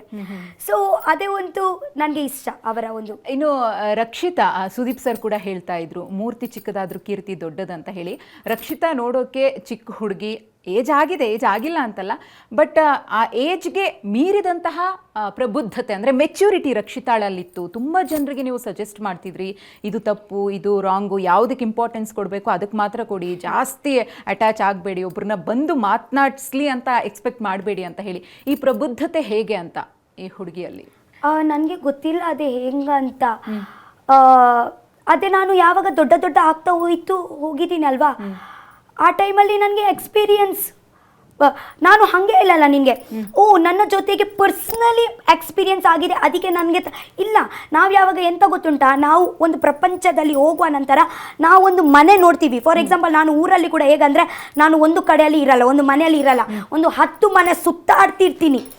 ನಾವು ಸುತ್ತಾಡ್ತಿರ್ತೀವಿ, ಜನರಿಗೆ ನೋಡ್ತೀವಿ, ಹಿರಿಯರ ಜೊತೆಗೆ ಮಾತಾಡ್ತೀವಿ, ಅವರ ನಡೆನುಡಿ ನೋಡುವಾಗ ಸಂವೇರ್ ನಮಗೆ ಸ್ವಲ್ಪ ನಾವು ನೋಡಿ ನಮಗೆ ಎಕ್ಸ್ಪೀರಿಯನ್ಸ್ ಬರುತ್ತೆ. ನಿಮ್ಮ ಸರ್ಕಲ್ ಕೂಡ ಮ್ಯಾಟರ್ ಆಗುತ್ತೆ. ನಿಮಗೆ ಗೊತ್ತುಂಟಾ, ನೀವು ಯಾವುದು ಸರ್ಕಲಲ್ಲಿ ಇದ್ದೀರಾ, ನೀವು ಯಾವುದು ನಿಮ್ಮ ಫ್ಯಾಮಿಲಿ ಆಗಲಿ, ನೀವು ಎಲ್ಲಿಂದ ಹುಟ್ಟಿ ಬಂದಿದ್ದೀರಾ, ಎಲ್ಲಿಂದ ಬದುಕಿ ಬಂದಿದ್ದೀರಾ ಅಂತ ಅದೇ ಕೂಡ ಮ್ಯಾಟರ್ ಆಗುತ್ತೆ. ಎನ್ವೈರ್ಮೆಂಟ್ ಮ್ಯಾಟರ್ ಆಗುತ್ತೆ. ಸೊ ನಾನು ನೀವೇ ಹೇಳ್ತೀರಾ ನಾನು ಮೆಚ್ಚ, ನನಗೆ ಗೊತ್ತಿಲ್ಲ. ಸೊ ನಾನು ಹೇಳ್ತೀನಿ ಅಂದರೆ ನಿಮಗೆ ಅನಿಸಿದ್ರೆ ನಾನು ಇದೇ ಉಂಟಂತ. ಸೊ ಅದೇ ಹೇಗಂದರೆ ನಾನು ನೋಡಿ ಕಲಿತೀನಿ ನಾನು. ರಕ್ಷಿತಾ ಇನ್ನೊಂದು ಮಾತು ಹೇಳ್ತಾ ಇದ್ರು ಬಿಗ್ ಬಾಸ್ ಅಲ್ಲಿ ನೋಡ್ಬೇಕಿದ್ರೆ, ರಕ್ಷಿತಾಗೆ ಈಗ ಹಣ ಅನ್ನೋದು ಪ್ರತಿಯೊಬ್ಬರಿಗೂ ಜೀವನ ನಡೆಸೋಕೆ ತುಂಬ ಇಂಪಾರ್ಟೆಂಟ್. ಆದರೆ ಅದು ಎಷ್ಟು ಬೇಕೋ ಅಷ್ಟೇ ಬೇಕು, ಅದನ್ನು ಮೀರಿ ಬೇಡ. ಬಡತನವನ್ನು ಎಕ್ಸ್ಪೀರಿಯನ್ಸ್ ಮಾಡಬೇಕು. ಒಬ್ಬ ಮಿಡ್ಲ್ ಕ್ಲಾಸ್ ಹುಡುಗಿಯಾಗಿ ನಾನು ಜೀವನವನ್ನು ರಿಸೀವ್ ಮಾಡಬೇಕು ಅನ್ನೋದು, ಅದ್ರ ಬಗ್ಗೆ ಈ ಥಾಟ್ ಬಂದಿದ್ದ ಹೇಗೆ ಅಂತ. ಅದು ಈಗಿನ ಸಮಯದಲ್ಲಿ ದುಡ್ಡು ಮಾಡಬೇಕು ಅನ್ನೋ ಹಂಬಲ ಜಾಸ್ತಿ ಇರುತ್ತೆ, ಆದರೆ ರಕ್ಷಿತಾಗೆ ಅದಿಲ್ಲ. ಎಷ್ಟಿದೆಯೋ ಅಷ್ಟರಲ್ಲೇ ಬದುಕೋಣ, ಜೀವನವನ್ನು ತುಂಬ ಸುಂದರವಾಗಿ ನೋಡೋಣ ಅಂತ. ಹೌದು ಮ್ಯಾಮ್, ಯಾಕೆಂದ್ರೆ ನಿಮಗೆ ಗೊತ್ತುಂಟಾ, ನಾವು ದುಡ್ಡು ಮಾಡುವ ಎಂತ ತಪ್ಪಿಲ್ಲ, ನಮಗೆ ಯಾವಾಗ ದುಡ್ಡು ನಾವು ಬೇಡ ಅಂತ ಹೇಳಲ್ಲ. ಬಟ್ ಎಲ್ಲೋ ಕಡೆ ನನಗೆ ಎಂತ ಅನ್ಸುತ್ತೆ ಗೊತ್ತುಂಟಾ, ನಾವು ಜಸ್ಟ್ ಹಣನೇ ಕಾನ್ಸಂಟ್ರೇಟ್ ಮಾಡಿದರೆ ನಮಗೆ ಆ್ಯಕ್ಚುಲಿ ಇವತ್ತೇ ನಾವು ಹಣ ಯಾಕೆ ಮಾಡೋದು, ನಮ್ಮ ನೆಮ್ಮದಿಗೋಸ್ಕರ, ಓಕೆನಾ, ನಮ್ಮ ಹೊಟ್ಟೆಗೋಸ್ಕರ, ಊಟ ಮಾಡಲಿಕ್ಕೆಲ್ಲ ನೆಮ್ಮದಿಗೆಗೋಸ್ಕರ. ಬಟ್ ಮ್ಯಾಮ್ ಓಕೆ, ನೀವು ದುಡಿತೀರಾ, ನಿಮ್ಮ ಹತ್ರ ತುಂಬ ಉಂಟು, ಬಟ್ ನಿಮಗೆ ನೆಮ್ಮದಿಗೇ ಇಲ್ಲ, ನಿಮಗೆ ಖುಷಿಯೇ ಇಲ್ಲ. ಓಕೆ, ಸೊ ಎಂಥ ಪ್ರಯೋಜನ? ನಾವು ಸ್ವಲ್ಪ ಅರ್ನ್ ಮಾಡ್ಬೋದು, ಸ್ವಲ್ಪ ಅರ್ನ್ ಮಾಡಬೇಕು, ಸ್ವಲ್ಪ ಎಂಜಾಯ್ ಮಾಡಬೇಕು, ಓಕೆನಾ. ಹಣ ಎಂತ ಜೀವನ ತನಕ ನಾವು ಫುಲ್ ಟೈಮ್ ನಾವು ದುಡಿಬೋದು. ಬಟ್ ಈ ಟೈಮ್ ಮತ್ತು ಈ ಏಜ್ ಮತ್ತು ಈ ಟೈಮ್, ಈ ಎನರ್ಜಿ ವಾಪಸ್ ಬರಲ್ಲ. ನಂತರ ಮೇ ಬಿ ನನ್ನ ಹತ್ರ ತುಂಬ ಕೋಟಿ ದುಡ್ಡು ಇರ್ಬೋದು, ಬಟ್ ಈ ಎನರ್ಜಿ ಇರಲ್ಲ, ಓಕೆನಾ. ಸೊ ನನಗೆ ಈ ಎನರ್ಜಿ ಕೂಡ ಮಿಸ್ ಮಾಡಲಿಕ್ಕೆ ಇಲ್ಲ. ಮತ್ತು ನನಗೆ ಎಷ್ಟು ದುಡ್ಡು ಬೇಕು ಅಷ್ಟು ನಾನು ದುಡಿತೀನಿ, ಓಕೆನಾ. ನನಗೆ ಗೊತ್ತಿರುತ್ತೆ, ನನಗೆ ಇವತ್ತು ಇಷ್ಟು ಆಗಬೇಕು, ಆಗುವ ತನಕ ನಾನು ನಿಲ್ಲಿಸಲ್ಲ, ಮಾಡ್ತೀನಿ, ಮಾಡಿ ನನಗೆ ಓಕೆ ಇಷ್ಟು ಸಾಕು ನನ್ನ ಇವತ್ತೇ ಇದೆ. ಮತ್ತು ನನಗೆ ಈಗ ಅಂದರೆ ಸೇವಿಂಗ್ಸ್ ಅದೇ ಎಲ್ಲ ನನ್ನ ತಲೆಯಲ್ಲಿ ಇಲ್ಲ. ಬಿಕಾಸ್ ನಾನು ಎಂತ ಅಂದರೆ ನಾಳೆದು ಎಂತ ಜಾಸ್ತಿ ವಿಚಾರ ಮಾಡಲ್ಲ. ನನಗೆ ಟುಡೇ ಬದುಕ್ತೀನಿ, ಇವಾಗ ಜೀವಿಸ್ತೀನಿ. ಸೊ ಇವಾಗ ಓಕೆ ಆಯ್ತಲ್ವ, ಇಷ್ಟು ಇವಾಗ ನಾನು ಅದೇ ಇದೇ ಮಾಡ್ತೀನಿ, ಜೀವಿಸ್ತೀನಿ, ಎಂಜಾಯ್ ಮಾಡ್ತೀನಿ. ಆವಾಗನೇ ನಿಮಗೆ ಆ ದುಡಿತೀರಲ್ವಾ, ನಿಮಗೆ ದುಡಿದು ಎಂಥ ಪ್ರಯೋಜನ ಆಯಿತು ಅಂತ ಒಂದು ನೆಮ್ಮದಿಗೆ ಸಿಗುತ್ತೆ. ಇಲ್ಲಾಂದರೆ ಜಸ್ಟ್ ದುಡಿದ್ರೆ ನಿಮಗೆ ಎಲ್ಲೋ ಕಡೆ ನೀವು ಸ್ಯಾಟಿಸ್ಫೈ ಆಗಲ್ಲ, ನಿಮಗೆ ನೆಮ್ಮದಿಗೆ ಸಿಗಲ್ಲ ನಿಮ್ಮ ಲೈಫಲ್ಲಿ. ಯಾಕೆ ನಾನು ಯಾವಾಗ ಮಲಗುವ ಮುಂಚೆ ನಾನು ಫುಲ್ ಡೇಗೆ ಎಂತ ಮಾಡಿದ್ದೀನಿ ಅಂದರೆ ನಾನು ಒಂದು ಸತಿ ರಿಕಾಲ್ ಮಾಡ್ತೀನಿ. ಆ ರಿಕಾಲಲ್ಲಿ ನಿಮ್ಮ ಮುಖದಲ್ಲಿ ಸ್ಮೈಲ್ ಬಂದರೆ ಓಕೆ, ಇದೆ ನೀವು ಟುಡೇ ಜೀವಿಸಿದ್ದೀರಾ ಅಂತ ಅರ್ಥ, ನಿಮ್ಮ ಜೀವನ ಸಾರ್ಥಕ ಅಂತಾರಲ್ಲ ಅರ್ಥ ಹಾಗೆ. ಸೊ ಅದೇ ಒಂದು ರಾತ್ರಿ ನನಗೆ ಯಾವಾಗ ಆಗುತ್ತೆ, ನಾನು ಹೀಗೆ ಮಾಡಿ ಫುಲ್ ಡೇಗೆ ರಿಕಾಲ್ ಮಾಡ್ತೀನಿ. ನಿಮಗೆ ಅಕ್ಕ ಅಲ್ಲ ಇರೋದು, ತಂಗಿ ಇದಿರೋದು. ತಂಗಿನ ಓಕೆ, ನಿಮ್ಮ ತಂಗಿ. ಬಟ್ ಮನೆಗೆ ನೀವೇ ಮಗಳು ಮಗ ಎರಡು ಥರನೂ ನಿಭಾಯಿಸ್ಕೊಂಡು ಹೋಗ್ತಿದ್ದೀರಾ ಅಂತ ಅಲ್ಲ? ಹೌದು, ನನ್ನ ಅಮ್ಮ ಹೇಳ್ತಾರೆ, ಮಗನೂ ಹೌದು ಮಗಳು ಹೌದು. ಅದ್ರ ಜೊತೆಗೆ ರಕ್ಷಿತಾಳಲ್ಲಿ ಒಂದು ತಾಯಿ ಗುಣ ಇದೆ, ಅದನ್ನು ಗಿಲ್ಲಿ ಕೂಡ ಹೇಳ್ತಾ ಇದ್ರು. ಹಸ್ದವ್ರಿಗೆ ಊಟ ಹಾಕೋದಿದೆಯಲ್ಲ, ಇದು ದೊಡ್ಡ ಕಾರ್ಯ. ನೀವು ಆ ಕೆಲಸನ ಮನೇಲಿ ಇದು ಮಾಡ್ತಾ ಇದ್ರಿ. ಗಿಲ್ಲಿ ಇರಬಹುದು, ಬೇರೆ ಯಾರೇ ಏನೇ ಕೇಳಿದ್ರು ತತ್ಕ್ಷಣಕ್ಕೆ ಮಾಡಿಕೊಡ್ತಾ ಇದ್ರಿ. ಜೊತೆಗೆ ಏನು ಹೇಳ್ತೀರಿ, ಅದರಲ್ಲಿ ನೀವು ಮನೆ ತುಂಬ ಓಡಾಡಿಕೊಂಡು ಜೀವಿಸ್ಕೊಂಡಿದ್ರಿ. ಈ ತಾಯಿ ಅನ್ನೋ ಪ್ಲೇಸ್ ಸಿಗುತ್ತಲ್ಲ, ಅದಕ್ಕಿಂತ ದೊಡ್ಡದು ಬೇರೆ ಇಲ್ಲ. ಬಹುತೇಕರು ಹೇಳಿದ್ದಾರೆ, ರಘು ಅವರು ಕೂಡ ತುಂಬ ಸಲ ಹೇಳಿದ್ದಾರೆ, ನನಗೆ ತಂಗಿ ಸ್ಥಾನ ತುಂಬಿದಾಳೆ, ರಜತ್ ಹೇಳಿದ್ದಾರೆ ತಂಗಿ ಸ್ಥಾನ ತುಂಬಿದಾಳೆ. ಈ ರೀತಿ ಸಂಬಂಧಗಳನ್ನು ಬೆಸ್ಕೊಂಡು ಹೋಗೋದಿದೆಯಲ್ಲ, ಬಹಳ ಕಷ್ಟ. ಅದರಲ್ಲಿ ತಾವು ಸಕ್ಸಸ್ ಆಗಿದ್ದೀರಿ. ಹೌದು, ಮತ್ತು ನೋಡಿ ನಮ್ಮ ಒಂದು ರಕ್ತ ಕೂಡ ಸೇಮ್ ಇಲ್ಲ. ನಿಮಗೆ ಗೊತ್ತುಂಟ, ಜಸ್ಟ್ ರಕ್ತನೇ ಸಂಬಂಧ, ನಮ್ಮ ಜಸ್ಟ್ ನಾವು ಹೇಳ್ತೀವಿ ರಕ್ತನೇ ರಕ್ತ ಸಂಬಂಧನೇ ನಮ್ದಂತ ಹೇಳ್ತೀವಿ. ಇಲ್ಲ, ಬಟ್ ರಕ್ತ ಸಂಬಂಧ ಇಲ್ಲಂದ್ರೆ ಕೂಡ ಅದೇ ಒಂದು ಸಂಬಂಧ ರಕ್ತದಿಂದ ಕೂಡ ಕಮ್ಮಿ ಆಗಲ್ಲ ಅಂತ ನಾನು ಅದೇ ಎಕ್ಸ್ಪೀರಿಯನ್ಸ್ ಮಾಡಿದ್ದೀನಿ ಬಿಗ್ ಬಾಸ್ ಮನೆಯಲ್ಲಿಯೇ. ಎಲ್ಲೋ ಕಡೆ ಒಂದು ಪ್ಯೂರ್ ಕನೆಕ್ಷನ್, ಒಂದು ಪ್ಯೂರ್ ಬಾಂಡಿಂಗ್ ಇರುತ್ತೆ. ಗೊತ್ತುಂಟ ನಿಮಗೆ, ಒಂದು ವೇಳೆ ಇವಾಗ ನನಗೆ ಎಂಥ ಪ್ರಾಬ್ಲಮ್ ಆಗಿದ್ರೆ, ಇವತ್ತು ಎಂತ ಆಗಿದ್ರೆ ನನಗೆ ಹಾಗೆ ನನ್ನ ಒಂದು ಈಗ ಅಣ್ಣ ಅವರು ಇದ್ದಾರೆ, ಬಟ್ ಸ್ವಲ್ಪ ದೂರ ಹಾಗೆ ಇದ್ದಾರೆ, ಅಷ್ಟು ಅಟ್ಯಾಚ್ಮೆಂಟ್ ಇಲ್ಲ, ಕ್ಲೋಸ್ ಇಲ್ಲ. ಎಲ್ಲ ಒಂದೆರಡು ಫಾರಿನಲ್ಲಿ ಆಗಲಿ, ಹಾಗೆ ಅಲ್ಲಿ ಇಲ್ಲಿ ಆಗಲಿ ದೂರ. ಬಟ್ ಇವರು ಅಣ್ಣವರು ನನಗೆ ಇವತ್ತು ಸಿಕ್ಕಿದ್ದಾರೆ ಅಲ್ವ. ಇವತ್ತು ಫಸ್ಟ್ ನನಗೆ ಎಂಥ ಪ್ರಾಬ್ಲಮ್ ಆದರೆ ನಾವು ಇವತ್ತು ನೆನಪು ಯಾರಿಗೆ ಮಾಡೋದು, ನಮ್ಮ ಅಂದರೆ ಯಾರಿಗೆ ಒಂದು ನಮ್ಮ ಇವತ್ತೇ ಎಂಥ ಪ್ರಾಬ್ಲಮ್ ಆಗಿದ್ರೆ ಡೈರೆಕ್ಟ್ ನಾನು ಫಾರ್ ಎಕ್ಸಾಂಪಲ್ ನಾನು ರಘುವನ್ನ ಆಗಲಿ, ಗಿಲಿ ಆಗಲಿ, ರಜತನ್ನ ಆಗಲಿ, ಮಾಲುವನ್ನ, ಎಲ್ಲರಿಗೆ ಡೈರೆಕ್ಟ್ ನಾನು ಇದರಲ್ಲಿ ಮಾಡ್ಬೋದು. ಯಾಕೆಂದರೆ ಅಷ್ಟು ನನಗೆ ಅವರ ಮೇಲೆ ಇಲ್ಲಿಂದ ನಂಬಿಕೆ ಉಂಟು. ಹಾಗೆಯೇ ರಕ್ಷಿತಾ, ಈಗ ನಿಮ್ಮ ಬಗ್ಗೆ ಎಷ್ಟು ಪಾಸಿಟಿವಿಟಿ ಇದೆಯೋ ಮನೆ ಒಳಗಡೆ ಒಂದಷ್ಟು ಮಂದಿ ಒಂದಷ್ಟು ವಿಚಾರಗಳ ಬಗ್ಗೆ ನೆಗೆಟಿವ್ ಕೂಡ ಆಯಿತು. ಅಂದರೆ ಅವರು ಮಾತನಾಡೋ ರೀತಿಯಲ್ಲಿರಬಹುದು, ಅಥವಾ ಬೇರೆಯವರು ಮಾಡಿದಂತಹ ತಪ್ಪುಗಳನ್ನು ಹೈಲೈಟ್ ಮಾಡಿಕೊಂಡು ತಮ್ಮನ್ನು ತಾವು ಪ್ರೊಜೆಕ್ಟ್ ಮಾಡ್ಕೊಳ್ತಿದ್ದಾರೆ. ಅದರಿಂದನೇ ರಕ್ಷಿತಾ ಇವತ್ತು ಮನೆಯಲ್ಲಿರೋದು ಅನ್ನೋ ಮಾತುಗಳು ಕೂಡ ಕೇಳಿಬಂತು. ಅದ್ರ ಬಗ್ಗೆ ಏನು ಹೇಳ್ತೀರಿ ಅಂತ? ನನಗೆ ಆ್ಯಕ್ಚುಲಿ ಗೊತ್ತಿಲ್ಲ, ಅದೇ ಅವರ ಪರ್ಸೆಪ್ಷನ್ ಅಲ್ವಾ. ಅವರು 10, 100 ಹೇಳ್ತಾ ಇರ್ತಾರೆ, ಒಂದೊಂದು ಹೇಳ್ತಾ ಇರ್ತಾರೆ. ಎಲ್ಲರಿಗೆ ನಾನು ಉತ್ತರ ಕೊಟ್ಟರೆ ಅಷ್ಟೇನೆ. ಬಟ್ ಉತ್ತರ ಎಲ್ರಿಗೂ ಕೊಟ್ರಿ, ಯಾರನ್ನೂ ಬಿಡಲಿಲ್ಲ. ಹೌದು, ಯಾವಾಗ ಬೇಕು ಆ ಟೈಮಲ್ಲಿ ಕೊಡ್ತೀನಿ. ಇಲ್ಲಾಂದರೆ ಸುಮ್ಮನೆ ಎಂತೆಂತ ಹೇಳಿದರೆ ನಾವೇ ಆ್ಯಕ್ಚುಲಿ ಇದೇ ಆಗೋದು. ಎಲ್ಲ ನೀವು ಸುಮ್ಮನೆ ಎಂತೆಂತ ಹೇಳಿದ್ರೆ ನೀವು ಯಾಕೆ ನಿಮ್ಮ ಇದೆ ಹಾಳು ಮಾಡೋದು, ನನಗೆ ನಮ್ಮ ನೆಮ್ಮದಿಗೆ ಹಾಳು ಮಾಡಲಿಕ್ಕೆ ಇಷ್ಟ ಇಲ್ಲ. ಆ್ಯಂಡ್ ಐ ಡೋಂಟ್ ಕೇರ್ ನೀವು ಎಂತ ಕೂಡ ಹೇಳಿ, ಲೈಕ್ ಓಕೆ. ಇವಾಗ ಮಾತನ್ನೋದು ಇದೆಯಲ್ಲ ರಕ್ಷಿತಾ, ಮಾತು ಆ ವ್ಯಕ್ತಿಯ ವ್ಯಕ್ತಿತ್ವವನ್ನು ತೋರಿಸುತ್ತೆ. ಒಂದು ಮಾತು ಇದೆಯಲ್ಲ, ಆ ವ್ಯಕ್ತಿನ ಒಳ್ಳೆಯವನಾಗೂ ಮಾಡುತ್ತೆ, ಕೆಟ್ಟವನಾಗೂ ಮಾಡುತ್ತೆ. ನಿಮ್ಗೆ ಮನೆ ಒಳಗಡೆ ಯಾರ ಮಾತಿಂದ ತುಂಬಾ ಹರ್ಟ್ ಆಯ್ತು ಅಂತ ನಾವು ತುಂಬಾ ಇನ್ಸಿಡೆಂಟ್ಸ್ ನೋಡಿದೀವಿ, ವರ್ಡ್ಸ್ಗಳನ್ನ ಕೇಳಿದೀವಿ. ಪರ್ಟಿಕ್ಯುಲರ್ ಆಗಿ ನಿಮ್ಗೆ ಯಾವ್ದು ಪರ್ಸನಲಿ ತುಂಬಾ ಹರ್ಟ್ ಆಯ್ತು ಅಂತ? ಇವತ್ತೆ ನಾನು ನಿಮಗೆ ಹೇಳಲ್ಲ ಪರ್ಸ್ನಲಿ, ಹಾಗೆ ನಿಮಗೆ ಹೇಳಲಿಕ್ಕೆ ಆಗಲ್ಲ. ಯಾಕೆಂದರೆ ಒಂದೊಂದು ಸಿಚುವೇಶನಲ್ಲಿ ಆ ಒಂದು ಎಂತ ಹೇಳಿಬಿಡ್ತಾರೆ. ಓಕೆ, ಆ ಹೇಳಿಬಿಟ್ಟ ನಂತರ ಒಂದು 5 ನಿಮಿಷದಲ್ಲಿ ಸ್ವಲ್ಪ ದುಃಖ ಆಗುತ್ತೆ, ಸ್ವಲ್ಪ ಕಣ್ಣೀರು ಬರುತ್ತೆ ಮ್ಯಾಮ್.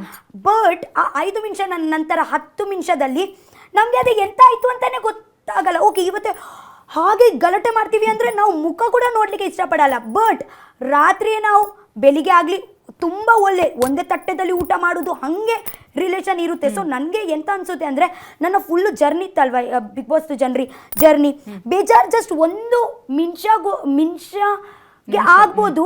ಬಟ್ ಮನಸ್ಸಲ್ಲಿ ಸತ್ಯ ಹೇಳ್ತಾ ಇದ್ದೀನಿ, ಪ್ರಾಮಿಸ್, ನನಗೆ ಬೇಜಾರೇ ಆಗಲಿಲ್ಲ. ಐ ವಾಸ್ ಲೈಕ್ ಓಕೆ, ಅವರು ಕೂಡ ಹೇಳ್ತಾರೆ ಬಡ ಬಡ ಬಡ, ನಾನು ಕೂಡ ಬಡ ಬಡ ಬಡ ಹೇಳ್ತೀನಿ. ಇಟ್ ವಾಸ್ ಅ ಮ್ಯೂಚುವಲ್ ಗಲಾಟೆ. So I don't think so ಅದೇ ನನಗೆ ಎಂತ ಹರ್ಟ್ ಆಯಿತು, ಬಿಕಾಸ್ ಯಾರು ನನಗೆ ಹರ್ಟ್ ಮಾಡಲಿಕ್ಕೆ. ಅಂದ್ರೆ ನಿಮ್ ಪ್ರಕಾರ ಈಗ ಅಲ್ಲಿ ಆಟ ಅಷ್ಟೇ ಆಗಿರೋದು, ಪರ್ಸನಲಿ ಯಾರನ್ನು ಕೂಡ ಟಾರ್ಗೆಟ್ ಮಾಡಿಲ್ಲ ಅಥವಾ ಮಾಡುವಂತಹ ಮನಸ್ಥಿತಿನೂ ಇರ್ಲಿಲ್ಲ ಅಂತ ಹೇಳಿ? ಇಲ್ಲ ಮ್ಯಾಮ್, ಅದೇ ಟಾರ್ಗೆಟ್ ಅಲ್ಲ. ಅದೇ ಹೆಂಗ ಗೊತ್ತುಂಟಾ, ಒಂದು ಸಿಚುವೇಶನ್ ಹೆಂಗ ಇರುತ್ತೆ ಗೊತ್ತುಂಟಾ, ಅದೇ ನಿಮ್ಗೆ ಗೊತ್ತಾಗಲ್ಲ.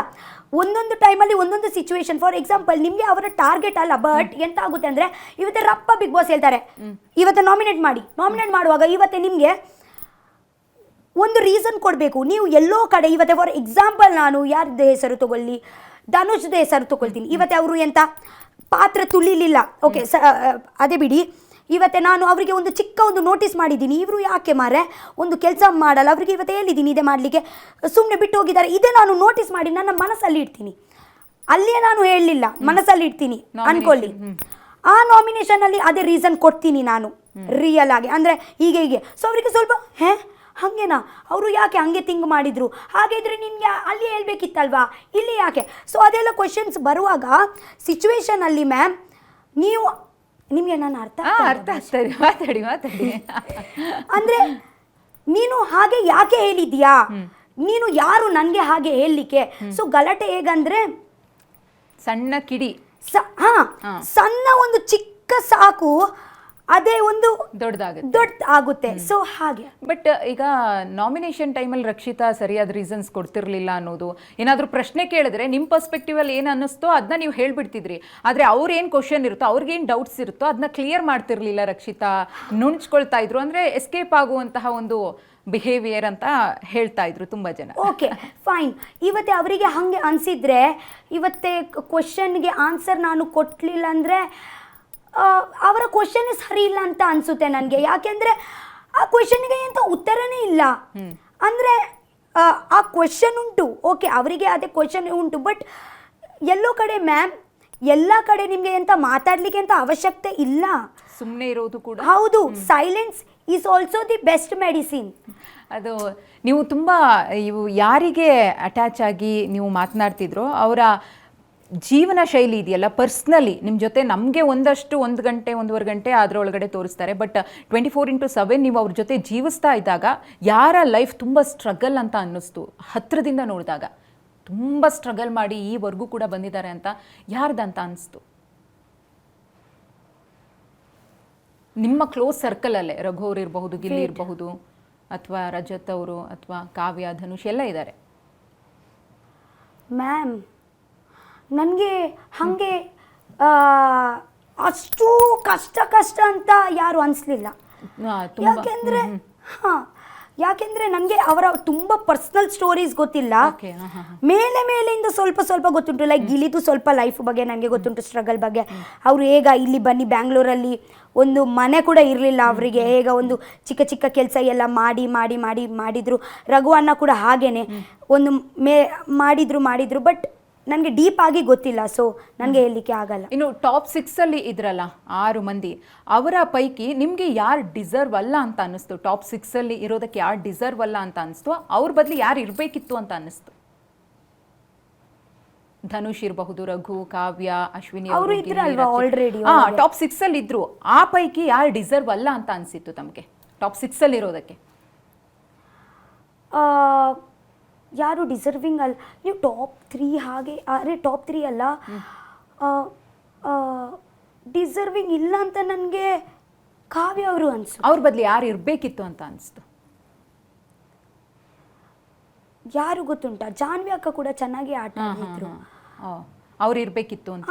ಜಾನ್ವಿ ಅಕ್ಕ ಕೂಡ ಆಕ್ಟಿವ್ ಇದ್ರು. ಆ್ಯಂಡ್ ಬಟ್ ಹೌದು, ಜಾನ್ವಿ ಅವರು ಇರಬೇಕಿತ್ತು. ಜಾನ್ವಿ ಅವರು ಕೂಡ ಇರ್ಬೋದು. ಮತ್ತೆ ವೇಟ್ ಹೇಳ್ತೀನಿ,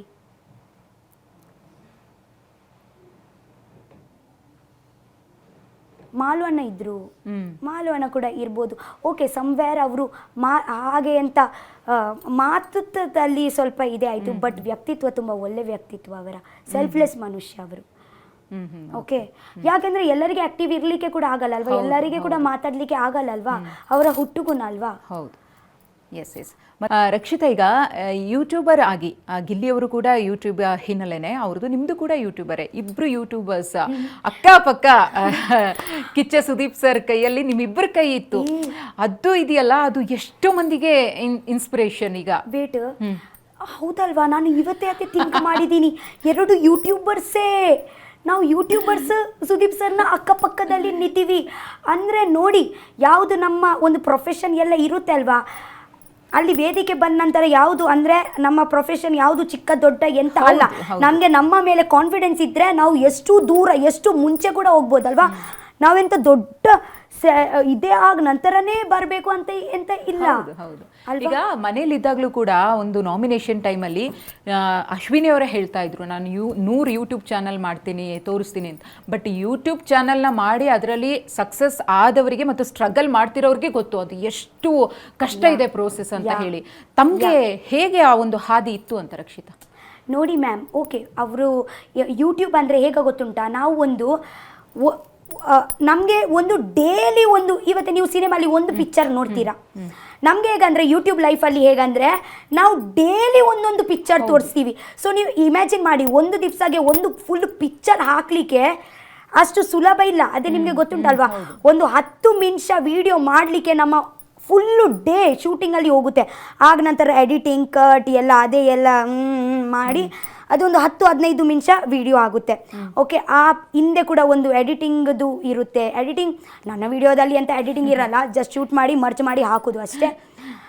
ಬಟ್ ಸ್ಟಿಲ್ ಯೂಟ್ಯೂಬ್ ಕೂಡ ಮ್ಯಾಮ್ ಅಷ್ಟು ಈಸಿ ಇಲ್ಲ ಮ್ಯಾಮ್, ಯಾಕೆಂದರೆ ಅದೇ ಅಲ್ಲಿ ಹೋಗಿ ನಂತರ ಗೊತ್ತಾಗೋದು. ಇವತ್ತೇ ಹೇಳಲಿಕ್ಕೆ ನಾನು ಇವತ್ತೇ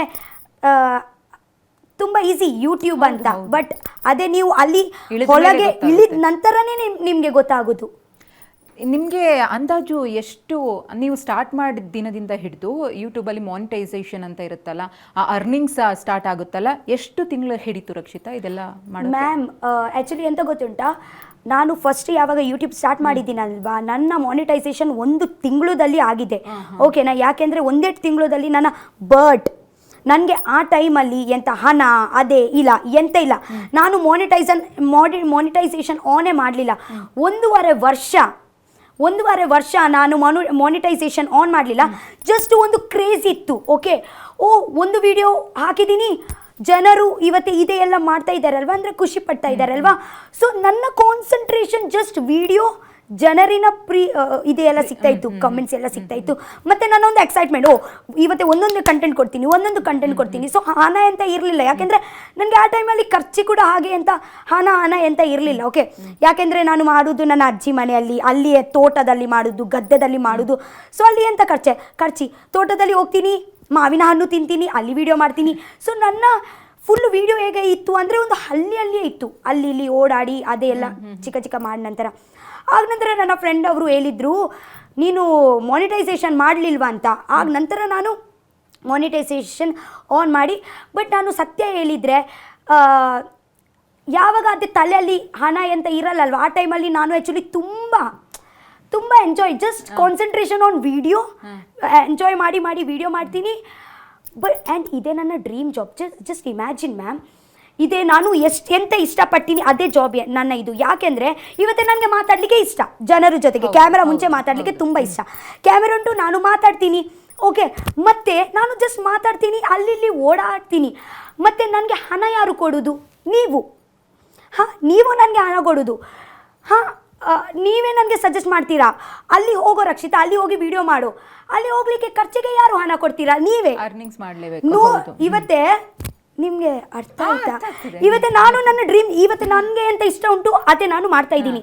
ಮತ್ತು ಒಂದು ಸೈಡಲ್ಲಿ ಹಣ ಕೂಡ ಬರ್ತಾ ಉಂಟು ಬ್ಯಾಂಕಲ್ಲಿ, ಅದೇ ಹಣ ಜನರು ಕೊಡ್ತಾ ಇದ್ದಾರೆ. ರಕ್ಷಿತಾ ತಗೊಳ್ಳೋ, ಕೊಡ್ತೀನಿ, ನೀನು ಎಂಜಾಯ್ ಮಾಡು. ರಕ್ಷಿತಾ ಹಣ ಹಾಕ್ತಾ ಇದ್ದೀನಿ, ನೀನು ಅಲ್ಲಿ ಹೋಗು. ನನ್ನ ಲೈಫ್ ಹಿಂಗೇನೆ ಆಗ್ತಾ ಹೋಯ್ತು. ಇದು ಹೆಂಗೆ ಅಂದ್ರೆ ಗಿವ್ ಅಂಡ್ ಟೇಕ್ ಪಾಲಿಸಿ ಅಂತ ಹೇಳ್ತೀವಲ್ಲ, ಹಂಗೆ ನೀವು ಜನರಿಗೆ ಎಂಟರ್ಟೈನ್ಮೆಂಟ್ ಮಾಡ್ತೀರಾ, ಜನರು ನಿಮ್ಗೆ ಪ್ರೀತಿ ರೂಪದಲ್ಲಿ ಹಣ ಕೊಡ್ತಿದ್ದಾರೆ. ಪ್ರೀತಿ ರೂಪದಲ್ಲಿ ಹಣ ಕೊಡ್ತಿರು ಖರ್ಚಿಗೆ. ಓಕೆ, ಇವತ್ತು ಅಲ್ಲಿ ಹೋಗ್ಲಿಕ್ಕೆ ಸ್ವಲ್ಪ ಖರ್ಚಿಗೆ ಬೇಡವಾ? ಓಕೆ, ಸೊ ಹಾಗೆ ಅವರು ಮಾಡ್ತಾ ಇದ್ರು, ನಾನು ಇಲ್ಲಿಂದ ನಾನು ಹೀಗೆ ಮಾಡ್ತಾ ಇದ್ದೆ. ಇವಾಗ ಸ್ಟಡೀಸ್ಗೆಲ್ಲ ಕಷ್ಟ ಆಗ್ತಿರ್ಲಿಲ್ವಾ? ನೀವು ಹೇಳ್ತಾ ಇದ್ರಿ ಇಲ್ಲಿ ಅಜ್ಜಿ ಮನೆಗೆ ಬಂದು ನಾನು ವಿಡಿಯೋಸ್ ಮಾಡ್ತಾ ಇದ್ದೆ ಅಂತ ಹೇಳಿ, ಹೆಂಗೆ ಅದು ಮ್ಯಾನೇಜ್ ಮಾಡ್ತಾ? ಆ್ಯಕ್ಚುಲಿ ನನ್ನ ಒಂದು ಯಾವಾಗ ನಾನು 13th ಸ್ಟ್ಯಾಂಡರ್ಡ್ಗೆ ಇರುವಾಗ ನಾನು ಯೂಟ್ಯೂಬ್ ಸ್ಟಾರ್ಟ್ ಮಾಡಿದ್ದೀನಿ. ಓಕೆ, ಸೊ ಅಲ್ಲಿ ಹೇಗಂದರೆ ಫಾರ್ ಎಕ್ಸಾಂಪಲ್ ಆ ಟೈಮಲ್ಲಿ ಹೇಗಂದರೆ ನಾನು ಒಂದು 4 ಲಾಸ್ಟ್ 13th ಲಾಸ್ಟಲ್ಲಿ ಎಂತಾಯಿತು ಅಂದರೆ 13 ಲಾಸ್ಟಲ್ಲಿ ನಿಮಗೆ ಗೊತ್ತುಂಟು ಎಕ್ಸಾಮ್ ಟೈಮಲ್ಲಿ ಜಾಸ್ತಿ ಹೋಗಲಿಕ್ಕೆ ಇಲ್ಲ, ಜಸ್ಟ್ ಅಸೈನ್ಮೆಂಟ್ ಆಗಲಿ ಎಂತ ಒಂದು ಪ್ರಾಜೆಕ್ಟ್ಸ್ ಎಲ್ಲ ಸಬ್ಮಿಷನ್ ಮಾಡಲಿಕ್ಕೆ ಮಾತ್ರ.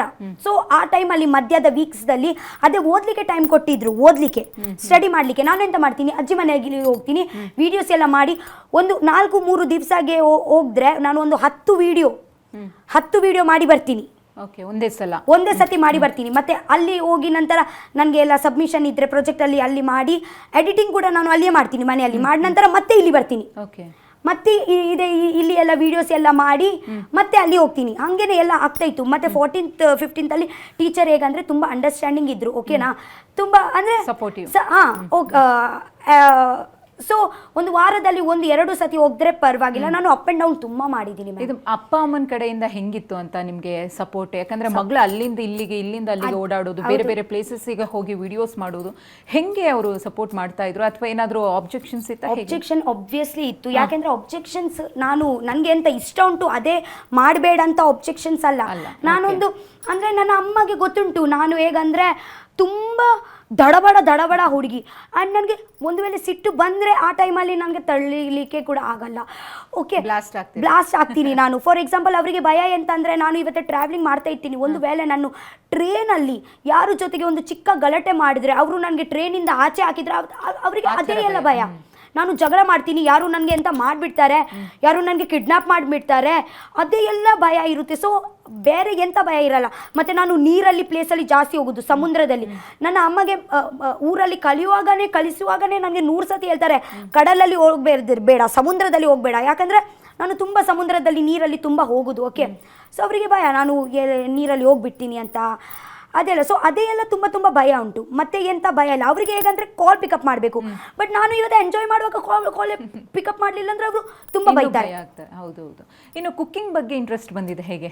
ಅದೇ ನನಗೆ ಗೊತ್ತಿಲ್ಲ, ಅದೇ ನನ್ನ ನ್ಯಾಚುರಲ್ ಹುಟ್ಟುಗುಣ. ನನಗೆ ತುಂಬ ಇಷ್ಟ, ಚಿಕ್ಕ ವಯಸ್ಸಿಂದನೇ ನನಗೆ ಕಿಚನ್ ಅಂದರೆ ತುಂಬ ಇಷ್ಟ, ಊಟ ಅಂದರೆ ನನಗೆ ತುಂಬ ಇಷ್ಟ. ಬಟ್ ಎಲ್ಲ ಊಟ ನಾನು ತಿನ್ನಲ್ಲ, ನನಗೆ ಯಾವುದು ಇಷ್ಟ ಅದೇ ತಿಂತೀನಿ. ಫಾರ್ ಎಕ್ಸಾಂಪಲ್ ನನಗೆ ನಾನ್ ವೆಜ್ ಅಂದರೆ ಮೀನೆಲ್ಲ ಮಾಡಲಿಕ್ಕೆ ತುಂಬ ಇಷ್ಟ. ಸೊ ನಾನು ಫುಡ್ಡಿ ಅಂತ ನಿಮಗೆ ಹೇಳಲಿಕ್ಕೆ ಆಗಲ್ಲ, ಬಿಕಾಸ್ ಫುಡ್ಡಿ ಅಂದರೆ ಎಲ್ಲ ತಿಂತಾರಲ್ವ, ನಾನು ಎಲ್ಲ ತಿನ್ನಲ್ಲ. ನಾನು ಜಸ್ಟ್ ನಮ್ಮ ಮ್ಯಾಂಗ್ಳೂರಿಯನ್ ಫುಡ್ ಎಲ್ಲ ಇರುತ್ತಲ್ವ, ಕೋರಿ ಸುಕ್ಕ, ನೀರು ದೋಸೆ, ನುಂಗೆಲ್ ಚಟ್ನಿ, ಮತ್ತು ಬಂಗುಡೆ, ಬೂತಾಯಿ ಪುಳಿ ಮುಂಚಿ, ಅದೇ ಎಲ್ಲ ತುಂಬ ಇಷ್ಟ ನನಗೆ.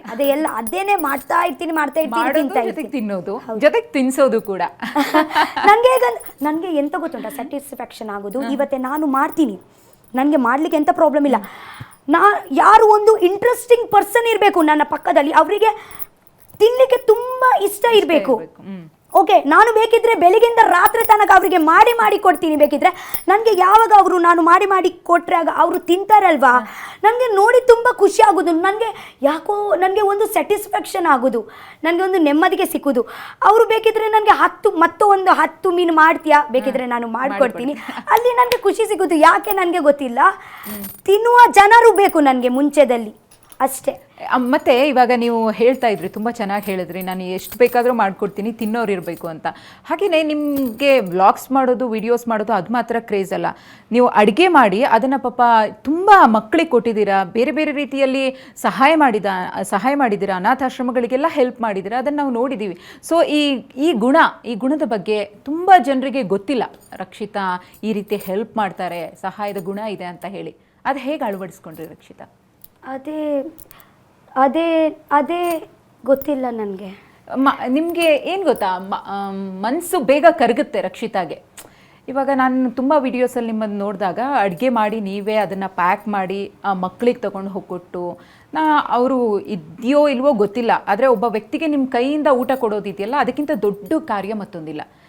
ಈ ಥರ ದೊಡ್ಡ ಪ್ಲಾನ್ಸ್ ಏನಾದರೂ ಇದೆಯಾ, ಹೀಗೆ ಸಹಾಯ ಮಾಡ್ತಾ ಇರಬೇಕು ಮುಂದಿನ ದಿನಗಳಲ್ಲಿ? ಹೌದು, ನನ್ನ ಒಂದು ಪ್ಲ್ಯಾನ್ ಉಂಟು. ಅಂದರೆ ಊರಿನ ಒಂದು ಜಮೀನು ಕಟ್ಟಿ, ಒಂದು ಜಾಗ ಪರ್ಚೇಸ್ ಮಾಡ್ತೀನಿ.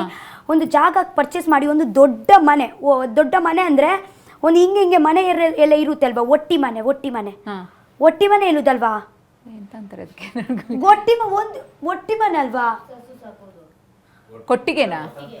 ಅಲ್ಲ, ಅರೆ ಅಲ್ಲಲ್ಲ, ನಮ್ಮ ಅಜ್ಜಿದು ಕಾಲದಲ್ಲಿ ಯಾವುದು ಮನೆ ಮಧ್ಯದಲ್ಲಿ ಬ್ರೇಕ್ ಇರುತ್ತೆ, ಮಳೆ ಎಲ್ಲ ಬರುತ್ತೆ, ತೊಟ್ಟಿ ಮನೆ. ಸಾರಿ, ತೊಟ್ಟಿ ಮನೆ.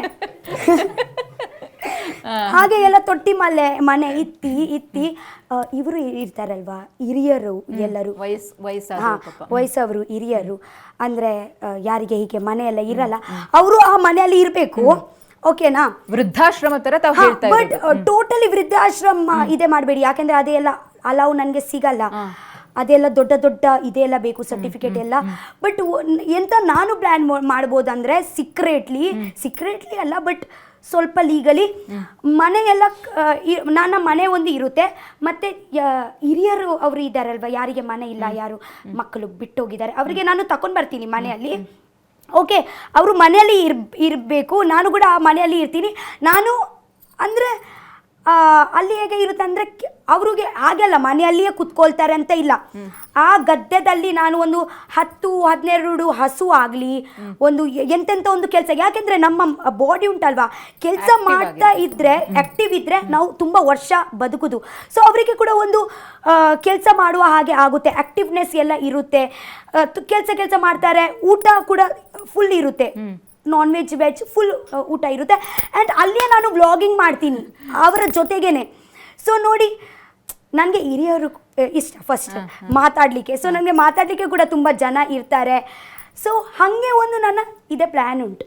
ಇದೇ ನಾನು ಪ್ಲ್ಯಾನ್ ಮಾಡಿದ್ದೀರಾ, ಬಟ್ ಆ ಆಸೆ ಈಡೇರಿಸಬೇಕು, ಅದು ಈಡೇರಿಸ್ಕೊಳ್ಳುವಲ್ಲಿ ನಿಮ್ಮ ಪ್ರಯತ್ನ ಕೂಡ ಇರಬೇಕು ಅಲ್ವಾ ರಕ್ಷಿತಾ? ಹಾಗೆ ರಕ್ಷಿತಾ ಒಂದು ಮನೆ ತಗೊಂಡಿದ್ದಾರೆ, ತಮ್ಮ ಸ್ವಂತ ಸಂಪಾದನೆಯಲ್ಲಿ ಮನೆ ತಗೊಂಡು, ಪ್ರತಿಯೊಬ್ಬರಿಗೂ ಕೂಡ ಕನಸು ಒಂದು ಮನೆ ಕಟ್ಟಬೇಕು, ಮನೆ ತಗೊಳ್ಬೇಕು ಅನ್ನೋದು. ಈ ಕಾಲದಲ್ಲಂತೂ ಅದು ಎಷ್ಟು ಕಷ್ಟ ಇದೆ ಅಂತ ನಾವು ನೋಡಿದ್ದೀವಿ. ತಮ್ಗೆ ಎಷ್ಟು ಸ್ಟ್ರಗಲ್ ಇತ್ತು ಆ ಮನೆ ತಗೊಳ್ಬೇಕಿದ್ರೆ? ಮುಂಬೈಯಲ್ಲಿ ಮನೆ ತಗೊಂಡಿರೋ ಮ್ಯಾಮ್, ಆ್ಯಕ್ಚುಲಿ ಸ್ಟ್ರಗಲ್ ಅಂತ ಎಂತ ಹೇಳಿ ನಾನು ನಿಮಗೆ, ಅಂದರೆ ನಾನು ಯೂಟ್ಯೂಬ್ ನಿಮಗೆ ಮಾನಿಟೈಸೇಷನ್ ಹಣ ನಿಮಗೆ ಇಷ್ಟು ಅಂದರೆ ಕ್ವಿಕ್ ಮನಿ ಕೂಡ ಅಲ್ಲ. ಯಾಕೆಂದರೆ ನಾನು ನಿಮಗೆ ಹೇಳಲಿಕ್ಕೆ ಇದ್ದರೆ, 1,000 ವ್ಯೂಸ್ ಬಂದರೆ 70 ರೂಪೀಸ್ ಅಷ್ಟೇ, 70 ರೂಪೀಸ್ ಚಿಲ್ಲರಿ. ಸೊ ಅದೇ ವ್ಯೂಸ್ ಕ್ಯಾಲ್ಕುಲೇಟ್ ಆಗಿ ಕ್ಯಾಲ್ಕುಲೇಟ್ ಮಾಡಿ ಹಣ ಅಮೌಂಟ್ ಸ್ವಲ್ಪ ಹೀಗೆ ದೊಡ್ಡ ಆಗುತ್ತೆ. ಓಕೆ, ಸೊ ಅದೇ ವಿಡಿಯೋ ವ್ಯೂಸ್ ಮೇಲೆ ಡಿಪೆಂಡ್ ಆಗುತ್ತೆ. ಓಕೆನಾ? ಎಲ್ಲ ವಿಡಿಯೋ ಓಡುತ್ತೆ ಅಂತ ನಿಮಗೆ ಹೇಳಲಿಕ್ಕೆ ಆಗಲ್ಲ. ಯಾಕೆಂದರೆ ನಿಮಗೆ ಗೊತ್ತಿಲ್ಲ ಆ ವಿಡಿಯೋಲಿ ನಿಮ್ಮ ಸ್ಟ್ರಗಲ್ಸ್ ಆಗಲಿ, ನೀವು ತುಂಬ ಮಾತಾಡ್ತೀರಾ ಆ ವಿಡಿಯೋಲಿ. ಮೇ ಬಿ ನೀವು ಆ ವಿಡಿಯೋಲಿ 3,000 ರೂಪೀಸ್ ಒಂದು ಖರ್ಚು ಮಾಡಿದ್ದೀರಾ, ಮೇ ಬಿ ನಿಮಗೆ ಆ ವಿಡಿಯೋಲಿ 500 ರೂಪೀಸ್ ಕೂಡ ಸಿಗ್ಬೋದು. ಮೇ ಬಿ ನೀವು 3,000 ಖರ್ಚು ಮಾಡಿದ್ದೀರಾ, ನಿಮಗೆ 10,000 ಕೂಡ ಸಿಗ್ಬೋದು. ಅದೆಲ್ಲ ವ್ಯೂಸ್ ಮೇಲೆ. ಓಕೆನಾ? ಸೊ ಹೇಗಂದರೆ ಇವತ್ತು ಇದೇ ನಾನು ಒಂದು ಮನೆ ಅಂತ ಬಂತಲ್ವಾ, ಸೊ ಇದೇ ಒಂದು ನನಗೆ ತುಂಬ ದೊಡ್ಡ ರಿಸ್ಕೆ ಇವಾಗ ತನಕ ಕೂಡ. ಯಾಕೆಂದರೆ ಮ್ಯಾಮ್, ಯೂಟ್ಯೂಬ್ದು ಮನಿ ಹೇಗೆ ಕೂಡ ಇರುತ್ತಲ್ವ, ಇದೇ ನಿಮಗೆ ಗೊತ್ತಿರಲ್ಲ. ಇದೇ ಎಂತ ಹೇಳೋದು, ಅದಕ್ಕೆ ಕನ್ಸಿಸ್ಟೆನ್ಸಿ ಉಂಟಾ ಇಲ್ಲ ಅಂತ ಗೊತ್ತಿಲ್ಲ ನಿಮಗೆ. Up and down. May be ಈ ತಿಂಗಳು ನಾನು ಫಾರ್ ಎಕ್ಸಾಂಪಲ್ ನಾನು 1 ಲಕ್ಷ ದುಡಿದ್ರೆ, ತಿಂಗಳು ನಾನು 5,000 ಕೂಡ ದುಡಿಬೋದು. ಓಕೆನಾ? ಸೊ ರಿಸ್ಕ್ ಉಂಟು, ವಿಡಿಯೋಸ್ ಮಾಡಲಿಕ್ಕೆ ಕೂಡ ಎಫರ್ಟ್ಸ್. ಹೇಗಂದರೆ ನಿಮ್ಮ ವಿಡಿಯೋಸ್ ಕಂಟೆಂಟ್ಸ್ ಎಲ್ಲ ಒಂದೇ ರಿಪೀಟ್ ಕೂಡ ಆಗಬಾರ್ದು. ಸೊ ಅದೆಲ್ಲ ತಲೆಯಲ್ಲಿ ಇಟ್ಟು ಈಗ ಒಂದು ವಿಡಿಯೋ ನಿಮಗೆ 10 ಲಕ್ಷ 15 ಲಕ್ಷ ಓಡಿದೆ ಅಂದರೆ ನೆಕ್ಸ್ಟ್ ವಿಡಿಯೋ ಅಪ್ಲೋಡ್ ಮಾಡಿದ್ದು 10,000ನೂ ರೀಚ್ ಆಗಿರಲ್ಲ.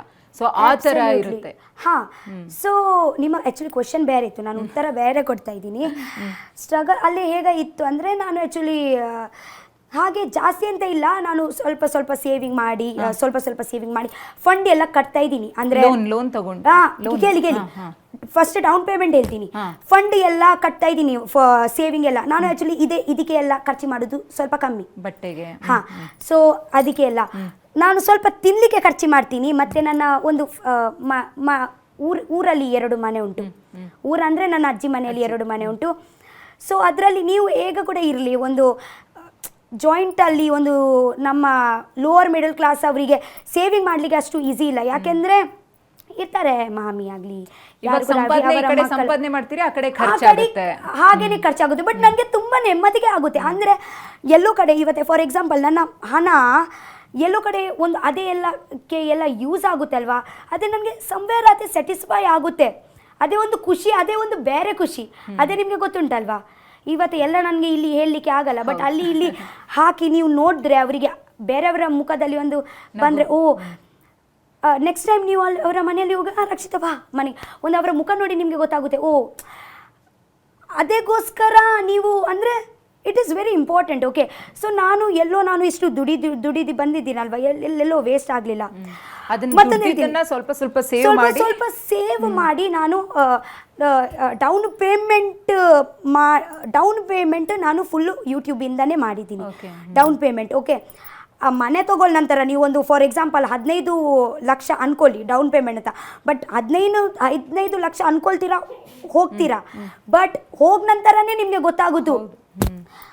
ಬಿಲ್ಡರ್ ಹೇಳ್ತಾರೆ ಮತ್ತು ಪೊಸೆಷನ್ಗೆ ಬೇಕು, ಹಾಂ, ಮತ್ತು ಮೇಂಟೆನೆನ್ಸ್ಗೆ ಬೇಕು, ಒಂದು 18 ತಿಂಗಳದು ಒಟ್ಟಾಗಿ ಮೇಂಟೆನೆನ್ಸ್ ಕಟ್ಟಬೇಕು, ಲಿಫ್ಟಿಂಗ್ ಪ್ರೊಸೆಸ್ ಎಲ್ಲ ಇರುತ್ತೆ, ಅದೇ ಮೇಂಟೆನೆನ್ಸ್, ಇದೇ ಮೇಂಟೆನೆನ್ಸ್, ಅದೇ ಫೀಸ್, ಇದೇ ಫೀಸ್, 15 ಇಂದ 35 ಆಗುತ್ತೆ.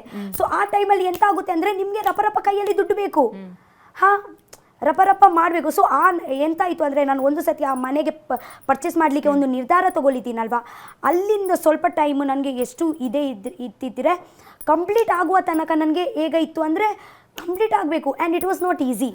ಹೌದು. ಹಾಂ, ಮತ್ತು ಯೂಟ್ಯೂಬ್ ಫೀಲ್ಡಲ್ಲಿ ಕೂಡ ಇವತ್ತು ಹಾಂ, ಸೊ ಡೌನ್ ಪೇಮೆಂಟ್ ಆಯಿತು, ಆಗ ನಂತರ ಫುಲ್ ಲೋನ್ ಮಾಡಿ ಇವಾಗಲೂ ತೀರಿಸ್ತಾ ಇದ್ದೀರಾ? ಆಬ್ವಿಯಸ್ಲಿ ತೀರಿಸ್ತಾ ಇದ್ದೀನಿ. ಇವಾಗ ತಾವು ಹೇಳ್ತಾ ಇದ್ರಿ, ಈಗ ನಾನು ಡ್ರೆಸ್ಸಿಗೆಲ್ಲ ಜಾಸ್ತಿ ಖರ್ಚು ಮಾಡಲ್ಲ, ಮೇಕಪ್ ಅದೆಲ್ಲ ಇಂಟ್ರೆಸ್ಟೇ ಇಲ್ಲ ಅಂತ. ಇವನ್ ಬಿಗ್ ಬಾಸ್ ಮನೆಯಲ್ಲೂ ಕೂಡ ಅದನ್ನೇ ಹೇಳಿದ್ರಿ. ಯಾಕೆ ರಕ್ಷಿತಾಗ ಈಗ ಹೆಣ್ಮಕ್ಳು ಅಂದರೆ ಅದರಲ್ಲೂ ಟಿ ವಿಲಿ ಬರ್ತಾ ಇದ್ದೀನಿ 24/7 ಜನ ನೋಡ್ತಾರೆ ಅಂದಾಗ ತುಂಬ ಚೆನ್ನಾಗಿ ರೆಡಿ ಆಗಬೇಕು, ಮೇಕಪ್ ಮಾಡ್ಕೊಳ್ಬೇಕು, ಚೆನ್ನಾಗಿ ಕಾಣಿಸ್ಬೇಕು ಅಂತ ಇರುತ್ತೆ. ಬಟ್ ರಕ್ಷಿತಾಗೆ ಎಲ್ಲೂ ಕೂಡ ಅದು ಅನಿಸ್ಲಿಲ್ಲ. ಬೇರೆಯವರು ಮನೆ ಒಳಗಡೆ ಇದ್ದ ಫಿಮೇಲ್ ಕಂಟೆಸ್ಟೆಂಟ್ ಹೇಳಿದ್ರು ಕೂಡ ಅದಕ್ಕೆ ಉತ್ತರ ಕೊಟ್ಟು ಸುಮ್ಮನೆ ಆಗ್ಬಿಡ್ತಿದ್ರಿ. ಯಾಕೆ ಆ ಥರ ಇಂಟ್ರೆಸ್ಟ್ ಇಲ್ಲ? ಗೊತ್ತಿಲ್ಲ ಮ್ಯಾಮ್, ಅದೇ ಚಿಕ್ಕ ವಯಸ್ಸಿಂದ ನನಗೆ ಆ್ಯಕ್ಚುಲಿ ಇಂಟ್ರೆಸ್ಟ್ ಇಲ್ಲ ಅದೇ ಮಾಡಲಿಕ್ಕೆ. ಸೊ ಇವಾಗ ರಕ್ಷಿತಾಗ ಒಂದು ವೇಳೆ ಫಿಲ್ಮಲ್ಲೋ ಸೀರಿಯಲಲ್ಲೋ ಚಾನ್ಸ್ ಸಿಕ್ತು, ಅವಕಾಶ ಸಿಕ್ತು, ಅವಾಗ ಮ್ಯಾಮ್ ಆ್ಯಕ್ಚುಲಿ ನಾನು ಇಂಟ್ರೆಸ್ಟ್ ಇದೆಯಾ ಅವಾಗಲೇ ಆ್ಯಕ್ಟಿಂಗ್? ಇಲ್ಲ ಮ್ಯಾಮ್, ನನಗೆ ಆ್ಯಕ್ಟಿಂಗ್ ಮಾಡಲಿಕ್ಕೆ ಇಂಟ್ರೆಸ್ಟ್ ಇಲ್ಲ, ಸೀರಿಯಲಲ್ಲಿ ಅಂತ ಇಂಟ್ರೆಸ್ಟ್ ಇಲ್ಲ. ಬಟ್ ಒಂದು ವೇಳೆ ನನಗೆ ಒಂದು ಪಿಕ್ಚರ್ ಸಿಕ್ಕಿದ್ರೆ ನನಗೆ ನನ್ನ ಹಾಗೇನೇ ಇರಬೇಕು, ಲೈಕ್ ಒಂದು ಪಟಾಕಿ ರಕ್ಷಿತಾಗೆ ಒಂದು ಆ್ಯಕ್ಟಿಂಗ್ ಇಲ್ಲ, ಜಸ್ಟ್ ರಿಯಲ್ ನಾನು ಹೇಗೆ ಇದ್ದೀನಿ ಗದ್ದೆದಲ್ಲಿ ಓಡಾಡುವುದು, ನನ್ನನ್ನೇ ಒಂದು ಕಾನ್ಸೆಪ್ಟಲ್ಲಿ ಒಂದು ಪಿಕ್ಚರ್ ಬಂದರೆ ಅದರಲ್ಲಿ ನಾನು ಬೇಕಿದ್ರೆ ಸಿನಿಮಾ ಮಾಡ್ಬೋದು. ಬಟ್ ಇಲ್ಲ ಇವಾಗ ಡೈರೆಕ್ಟರ್ ನಿಮ್ಮನ್ನ ನೋಡ್ಕೊಂಡು ಕತೆ ಬರೀಬೇಕು. ಹೌದು, ಹೀರೋ ಯಾರಾಗಬೇಕು? ಹೀರೋ ಆ ಪಿಕ್ಚರಲ್ಲಿ ಇಲ್ಲ ಅಂದರೆ ಕೂಡ ಪರವಾಗಿಲ್ಲ. ಇವಾಗ ಗಿಲ್ಲಿ ಆದರೆ ನೋ ಪ್ರಾಬ್ಲಮ್, ಹುಮ್ಶಿದ್ ಕೊಡಿ. ಮತ್ತೆ ಈಗ ಇನ್ನೊಂದು ಹೊರಗಡೆ ಆಗ್ತಿದ್ದ ಚರ್ಚೆ, ಈ ಟ್ರಯಾಂಗಲ್ ಲವ್ ಸ್ಟೋರಿ ಏನಾದರೂ ನಡೀತಾ ಇದೆಯಾ ಬಿಗ್ ಬಾಸ್ ಮನೆಯಲ್ಲಿ ಅಂತ ಹೇಳಿ. ಆಕ್ಚುಲಿ ಅದೇ ಟ್ರಯಾಂಗಲ್ ಲವ್ ಸ್ಟೋರಿ ಅಲ್ಲ, ಅದೇ ಟ್ರಯಾಂಗಲ್ ಫ್ರೆಂಡ್ಶಿಪ್. ನೋಡು, ಸಾರಿ ಟ್ರಯಾಂಗಲ್ ಇರಲಿಲ್ಲ ಅದು. ನನ್ನ ಮತ್ತೆ ಅವರ ಒಂದು ಸಿಂಗಲ್ ಲೈನ್ನೇ ಕನ್ಸಿಡರ್ ಮಾಡ್ತೀನಿ, ಬಿಕಾಸ್ ಬೇರೆಯವರಿಗೆ ಬೇಡ ನಮ್ಮ ಜೊತೆಗೆ ಜಾಯಿಂಟ್ ಮಾಡೋದು. ಯಾಕಂದ್ರೆ ನೀವಿದ್ದಿದ್ದು ಅಥವಾ ನಿಮ್ಮ ಪೊಸೆಸಿವ್ನೆಸ್ ಇದೆಯಲ್ಲ ಗಿಲ್ಲಿ ಮೇಲಿದ್ದು, ಬರೀ ಗಿಲ್ಲಿ ಅಂತಲ್ಲ ರಘು ಅವ್ರ ಜೊತೆಗೂ ಆ ಪೊಸೆಸಿವ್ನೆಸ್ ಇತ್ತು.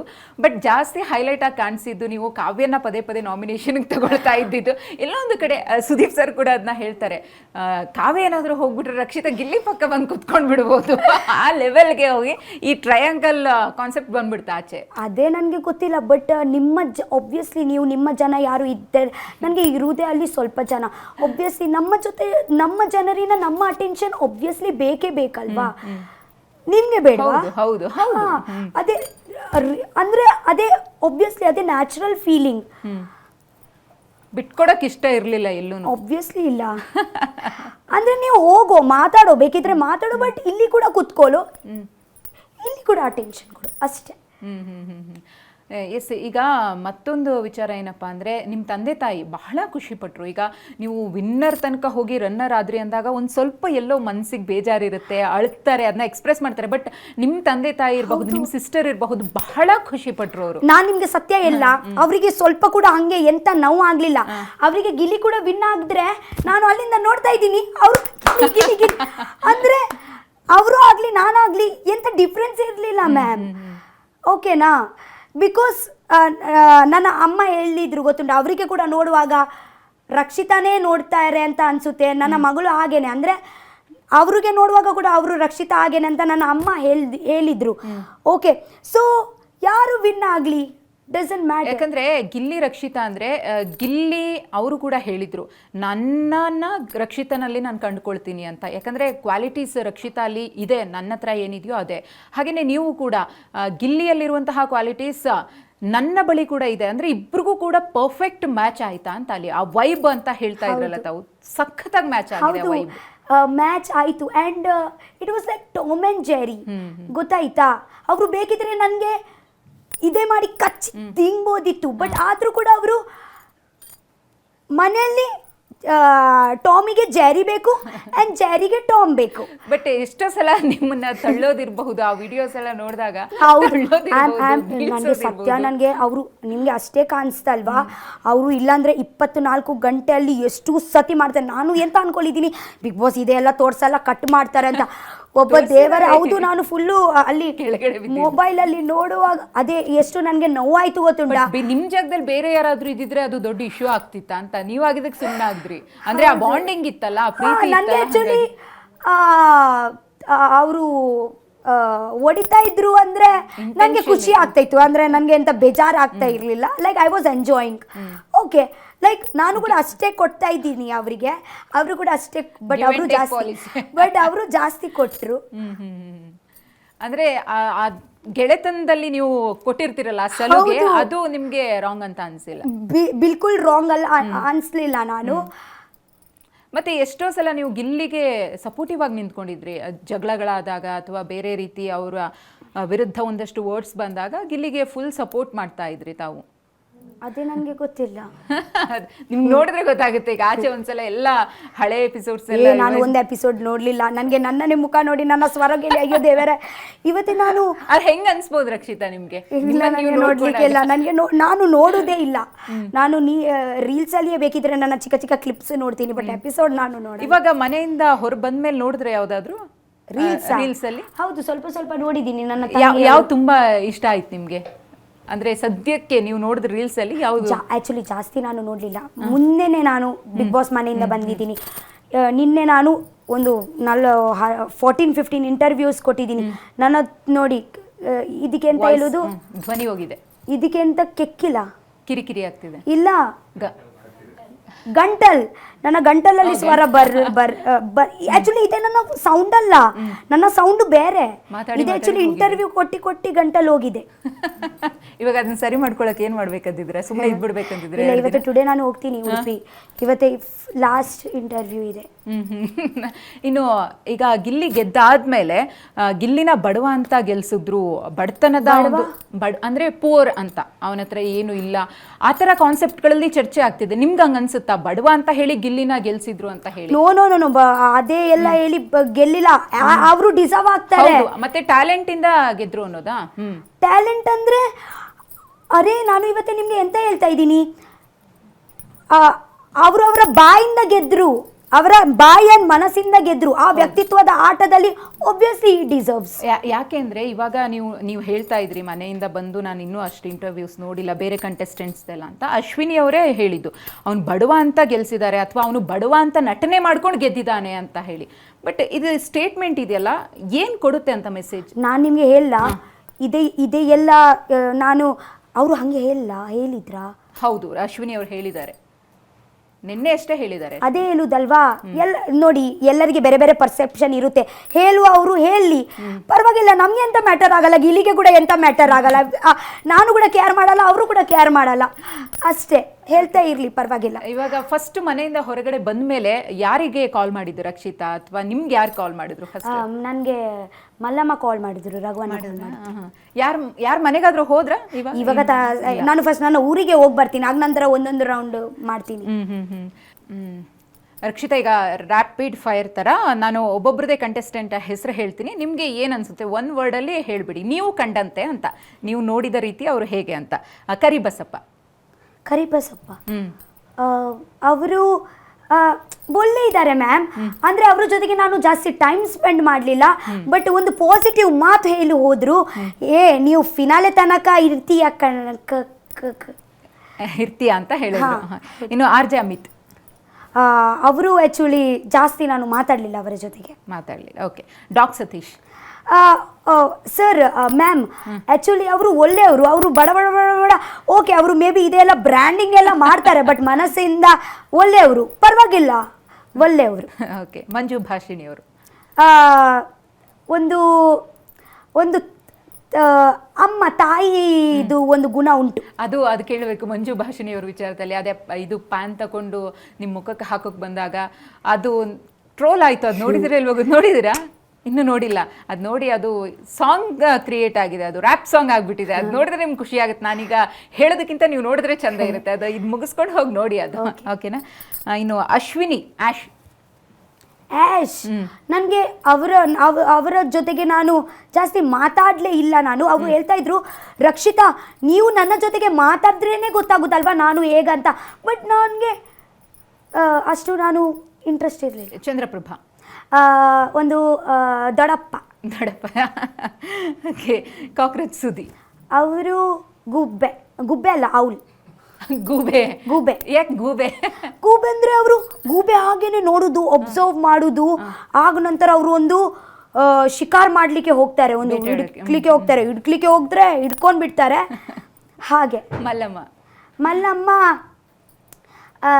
ಅಜ್ಜಿ, ಒಂದು ಪ್ರೀತಿನ ಮುದ್ದಿನ ಅಜ್ಜಿ. ಮಾಳುವನ್ನ selfless person. Abhishek okay, cool. Risha okay, like ಅವರು ಹೇಗಂದರೆ ಮ್ಯಾಮ್, ಅವರ ಜೊತೆಗೆ ಎಷ್ಟು ಗಲಾಟೆ ಆಗಿದ್ರೆ ಕೂಡ ಮತ್ತೆ ಗಲಾಟೆ ಅಂತ ಅನ್ಸಲ್ಲ, ಎಷ್ಟು ಫ್ರೆಂಡ್ಶಿಪ್ ಮಾಡಿದ್ರೆ ಕೂಡ ಫ್ರೆಂಡ್ಶಿಪ್ ಅಂತ ಅನ್ಸಲ್ಲ. ಇದೊಂಥರ ಅಡ್ಗೋಡ್ ಮೇಲೆ ದೀಪ ಇಟ್ರು ಅಂತಾರಲ್ಲ, ಹಂಗೆ ಫ್ರೆಂಡ್ಶಿಪ್ ಮಾಡಿದ್ರೆ ಫ್ರೆಂಡ್ಶಿಪ್ ಆಗಲ್ಲ ಕೂಡ, ನನಗೆ ಕೋಪ ಕೂಡ ಇಲ್ಲ. ಓಕೆ. ಹಾಗೆ. ಜಾನ್ವಿ. ಸ್ಟೈಲಿಶ್. ಸ್ಪಂದನ ಸೆನ್ಸಿಟಿವ್. ಧ್ರುವಂತ್. ಅವ್ರದ್ದು ಪೇರ್ ಬಗ್ಗೆ. ಧ್ರುವಂತ್ ಅವರು ಬೋಲ್ಡ್ ಇದ್ದಾರೆ. ಫಾರ್ ಎಕ್ಸಾಂಪಲ್, ಮನುಷ್ಯ ಒಳ್ಳೆ, ಸಿಟ್ಟು ಬಂದ್ರೆ ಆ ಮನುಷ್ಯ ಇರಲ್ಲ ಅಷ್ಟೇ. ಬಟ್ ಅವರ ವ್ಯಕ್ತಿತ್ವನ ನೀವು ಹತ್ರದಿಂದ ನೋಡಿದ್ದೀರಾ, ಒಂದು ವಾರ ಸೀಕ್ರೆಟ್ ರೂಮಲ್ಲಿ ಇದ್ಕೊಂಡು, ಅದ್ರ ಬಗ್ಗೆ ಒಂದೆರಡು ವರ್ಡ್ ಮಾತನಾಡೋದಾದ್ರೆ ರಕ್ಷಿತಾ? ಅದೇ ನಾನು ಇವತ್ತು ಎಂತ ಗೇಮ್ಗೆ ಎಷ್ಟು ನಿಮಗೆ ಬೂಸ್ಟ್ ಕೊಡ್ತು ಅಂತ ಸೀಕ್ರೆಟ್ ರೂಮ್? ಹೌದಾ? ಅದೇ ನನಗೆ ನಾನು ಕಲಿತೀನಿ ಅಲ್ಲಿ. ನನಗೆ ಆ್ಯಕ್ಚುಲಿ ಪೇಷನ್ಸೇ ಇಲ್ಲ, 1% ಪೇಷನ್ಸ್ ಇಲ್ಲ. ಬಟ್ ಸೀಕ್ರೆಟ್ ರೂಮಲ್ಲಿ ಅವರ ಜೊತೆಗೆ ಇರುವ ನಾನು ಒಂದು ಲೈಫಲ್ಲಿ ಪೇಷನ್ಸೇ ಕಲ್ಬಿಟ್ಟಿದ್ದೀನಿ. ಇವಾಗ ಒಂದು ಪೇಷನ್ಸ್ ಬಂದರೆ ಅದಕ್ಕೆ ಪೇಷನ್ಸ್ ಕೇಳುವಾಗ ಭಯ ಆಗುತ್ತೆ. ಇವತ್ತೇ ನಾನು ಒಂದು patience, I learned patience. Big boss ಮನೆ ನಿಮಗೆ ತಾಳ್ಮೆ ಕಲಿಸಿದೆ. ಓಕೆ. ಸೂರಜ್ ಅವರು ಕೂಲ್. ಅವರು ಹೇಗೆ ಇದ್ದಾರೆ ಆಚೆ ಹಂಗೇನೆ ಇದ್ದಾರೆ ಇಲ್ಲಿ ಕೂಡ. ಏನು ಮುಖವಾಡ ಎಂತ ಇಲ್ಲ, like he was living his life. Rashika ಹೇಗಂದ್ರೆ ಲೈಕ್ ಶೀಸ್ ವಾಸ್ ಪಿಕಾಕ್ ಆಗಿ ಸೆನ್ಸಿಟಿವ್, ಲೈಕ್ ತುಂಬ ಕ್ಯಾಲ್ಕುಲೇಟಿವ್ ಅಂದರೆ ಅಲ್ಲಿ ಏನೇ ಮಾಡಿದ್ರು ಲೆಕ್ಕಾಚಾರ ಹಾಕಿ ಮಾಡೋದು, ಅದರಿಂದ ಏನು ಬೆನಿಫಿಟ್ ಇರುತ್ತೆ ಅನ್ನೋದು ಯೋಚನೆ ಮಾಡ್ತಾರೆ ಹೆಂಗೆ ಅಂತ. ಬೆನಿಫಿಟ್ ಅಂತ ಅಲ್ಲ, ಲೈಕ್ ಶಿ ವಾಸ್ ಅಂದರೆ ಸ್ವಲ್ಪ ಸ್ವಲ್ಪ ವಿಷಯದಲ್ಲಿ ಕ್ಯಾಲ್ಕುಲೇಟಿವ್. ಅದೇ ಅರೆ ಅದು ಮಾಡ್ಬೇಕೋ ಬೇಡವೋ ಆ ಥರ.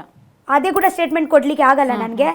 ಯಾಕೆಂದರೆ ಅದೇ ಕೊಡ್ತೀಯಾ, ಇದೇ ಕೊಡ್ತೀಯಾ, ಅದೇ ಮಾಡ್ತೀಯಾ, ಇದೇ ಮಾಡ್ತೀಯಾ, ಲೇಜಿ, ಸ್ವಲ್ಪ ಲೇಜಿ ಅಂತ ಹೇಳಿ. Lazy. Okay. Dhanush okay, ground hearted.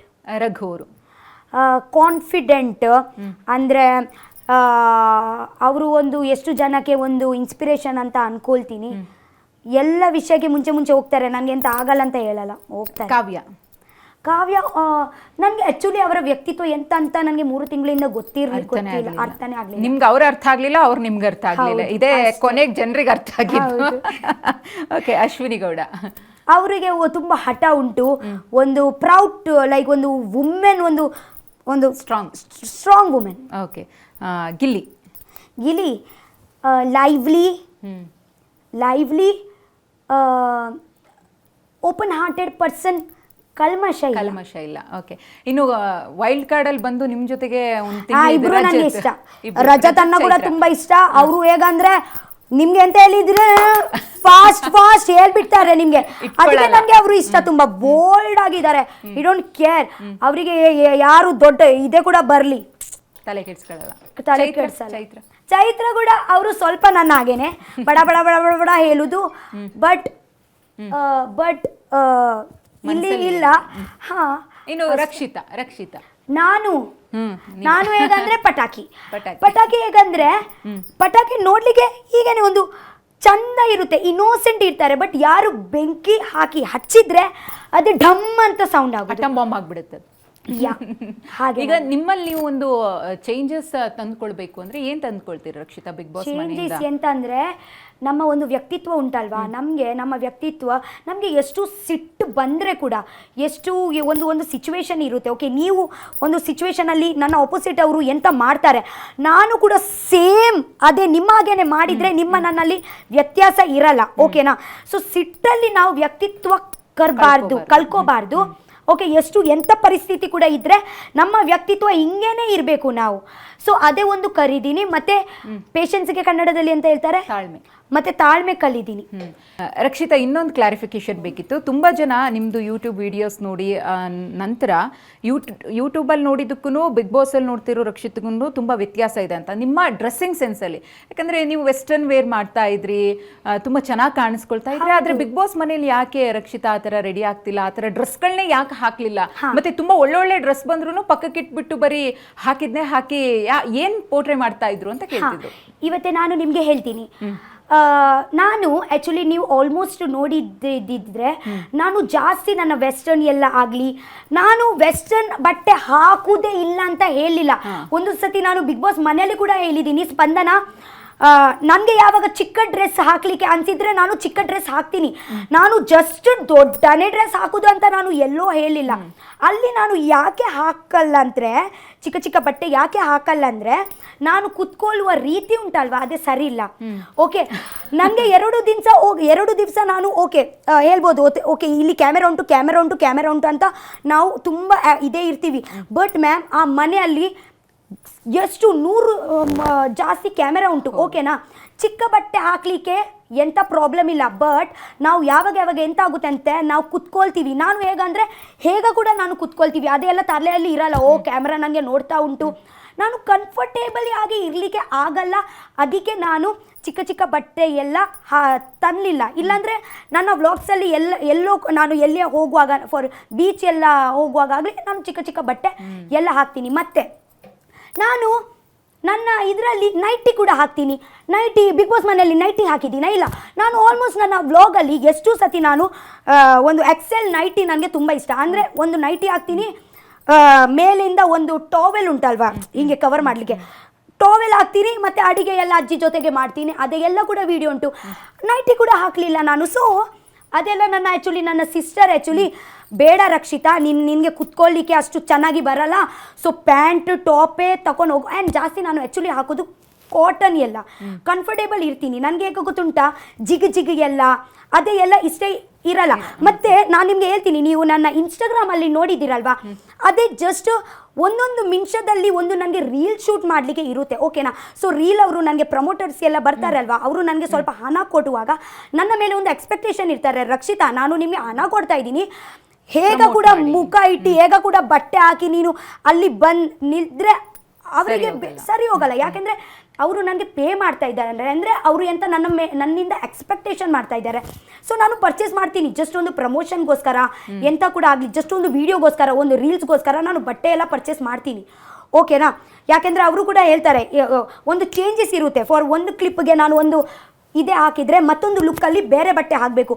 So ಅದೇ ಹೇಗ ಹೇಳ್ತಾರೆ ಅವರು, ಮ್ಯಾಮ್ ಬಟ್ಟೆ ಚೆನ್ನಾಗಿಲ್ಲ, ನಿಮಗೆ ಮತ್ತೊಂದು ಸತಿ ಶೂಟ್ ಮಾಡಬೇಕು. ಸೊ ಹಂಗೇನೆ ಒಂದು 5-6 ಎಷ್ಟು ಬಟ್ಟೆ ಚೇಂಜ್ ಮಾಡಿದ್ದೀನಿ ಒಂದು ಪ್ರಮೋಷನ್ ಅಂದರೆ. ಸೊ ರೀಲ್ಸ್ ಆಗಲಿ, ನನ್ನ ಇನ್ಸ್ಟಾಗ್ರಾಮಲ್ಲಿ ಆಗಲಿ, ಆ್ಯಕ್ಚುಲಿ ಇಟ್ ಈಸ್ ಸ್ಕ್ರಿಪ್ಟೆಡ್ ಅಂತ ನಾನು ಹೇಳ್ಬೋದು. ಬಿಕಾಸ್ ನಾನು ಅದೇ ಎಲ್ಲ ಬಟ್ಟೆ ಉಂಟಲ್ವಾ, ಅದೇ ನನಗೆ ಕಂಫರ್ಟೇಬಲ್ ಬಟ್ಟೆ ಅಲ್ಲ, ಬಟ್ ನಾನು ಹಾಕ್ತೀನಿ, ಅವಶ್ಯಕತೆ ಇದ್ರೆ ಹಾಕ್ತೀನಿ. ಯಾವಾಗ ನನಗೆ ಮನಸ್ಸಿದ್ರೆ ನಾನು ಚಿಕ್ಕ ಚಿಕ್ಕ ಬಟ್ಟೆ ಆಗಲಿ ಎಲ್ಲ ಬಟ್ಟೆ ಹಾಕ್ತೀನಿ, ಅದರಲ್ಲಿ ಎಂತ ಪ್ರಾಬ್ಲಮ್ ಇಲ್ಲ.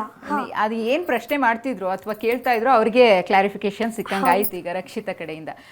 ರಕ್ಷಿತಾ, ಈಗ ಮತ್ತೊಂದು ವಿಷಯ, ಈಗ ಇಷ್ಟು ದೊಡ್ಡ ವೇದಿಕೆ ಸಿಕ್ಕಿದೆ, ಮತ್ತೆ ಇನ್ನೊಂದು ಹಿಸ್ಟ್ರಿ ನೀವು ಕ್ರಿಯೇಟ್ ಮಾಡಿರೋದೇನಪ್ಪ ಅಂದರೆ ಸೀಸನ್ 3 ಶ್ರುತಿ ಅವ್ರು ಗೆಲ್ತಾರೆ, ನಮ್ಮ ಹಿರಿಯ ನಟಿ. ಅವರಾದ್ಮೇಲೆ ಬಿಗ್ ಬಾಸ್ನಲ್ಲಿ ರನ್ನರ್ ಅಪ್ ಅಲ್ಲಿ ಮಹಿಳಾ ಸ್ಪರ್ಧಿ ಇರೋದು ನೀವೇ, ಅದೊಂದು ರೆಕಾರ್ಡ್. ಅದು ಎಷ್ಟು ಖುಷಿ ಕೊಡ್ತಾ ಇದೆ? ತುಂಬಾ ಖುಷಿ ಆಗ್ತಾ ಉಂಟು. ಓಕೆ,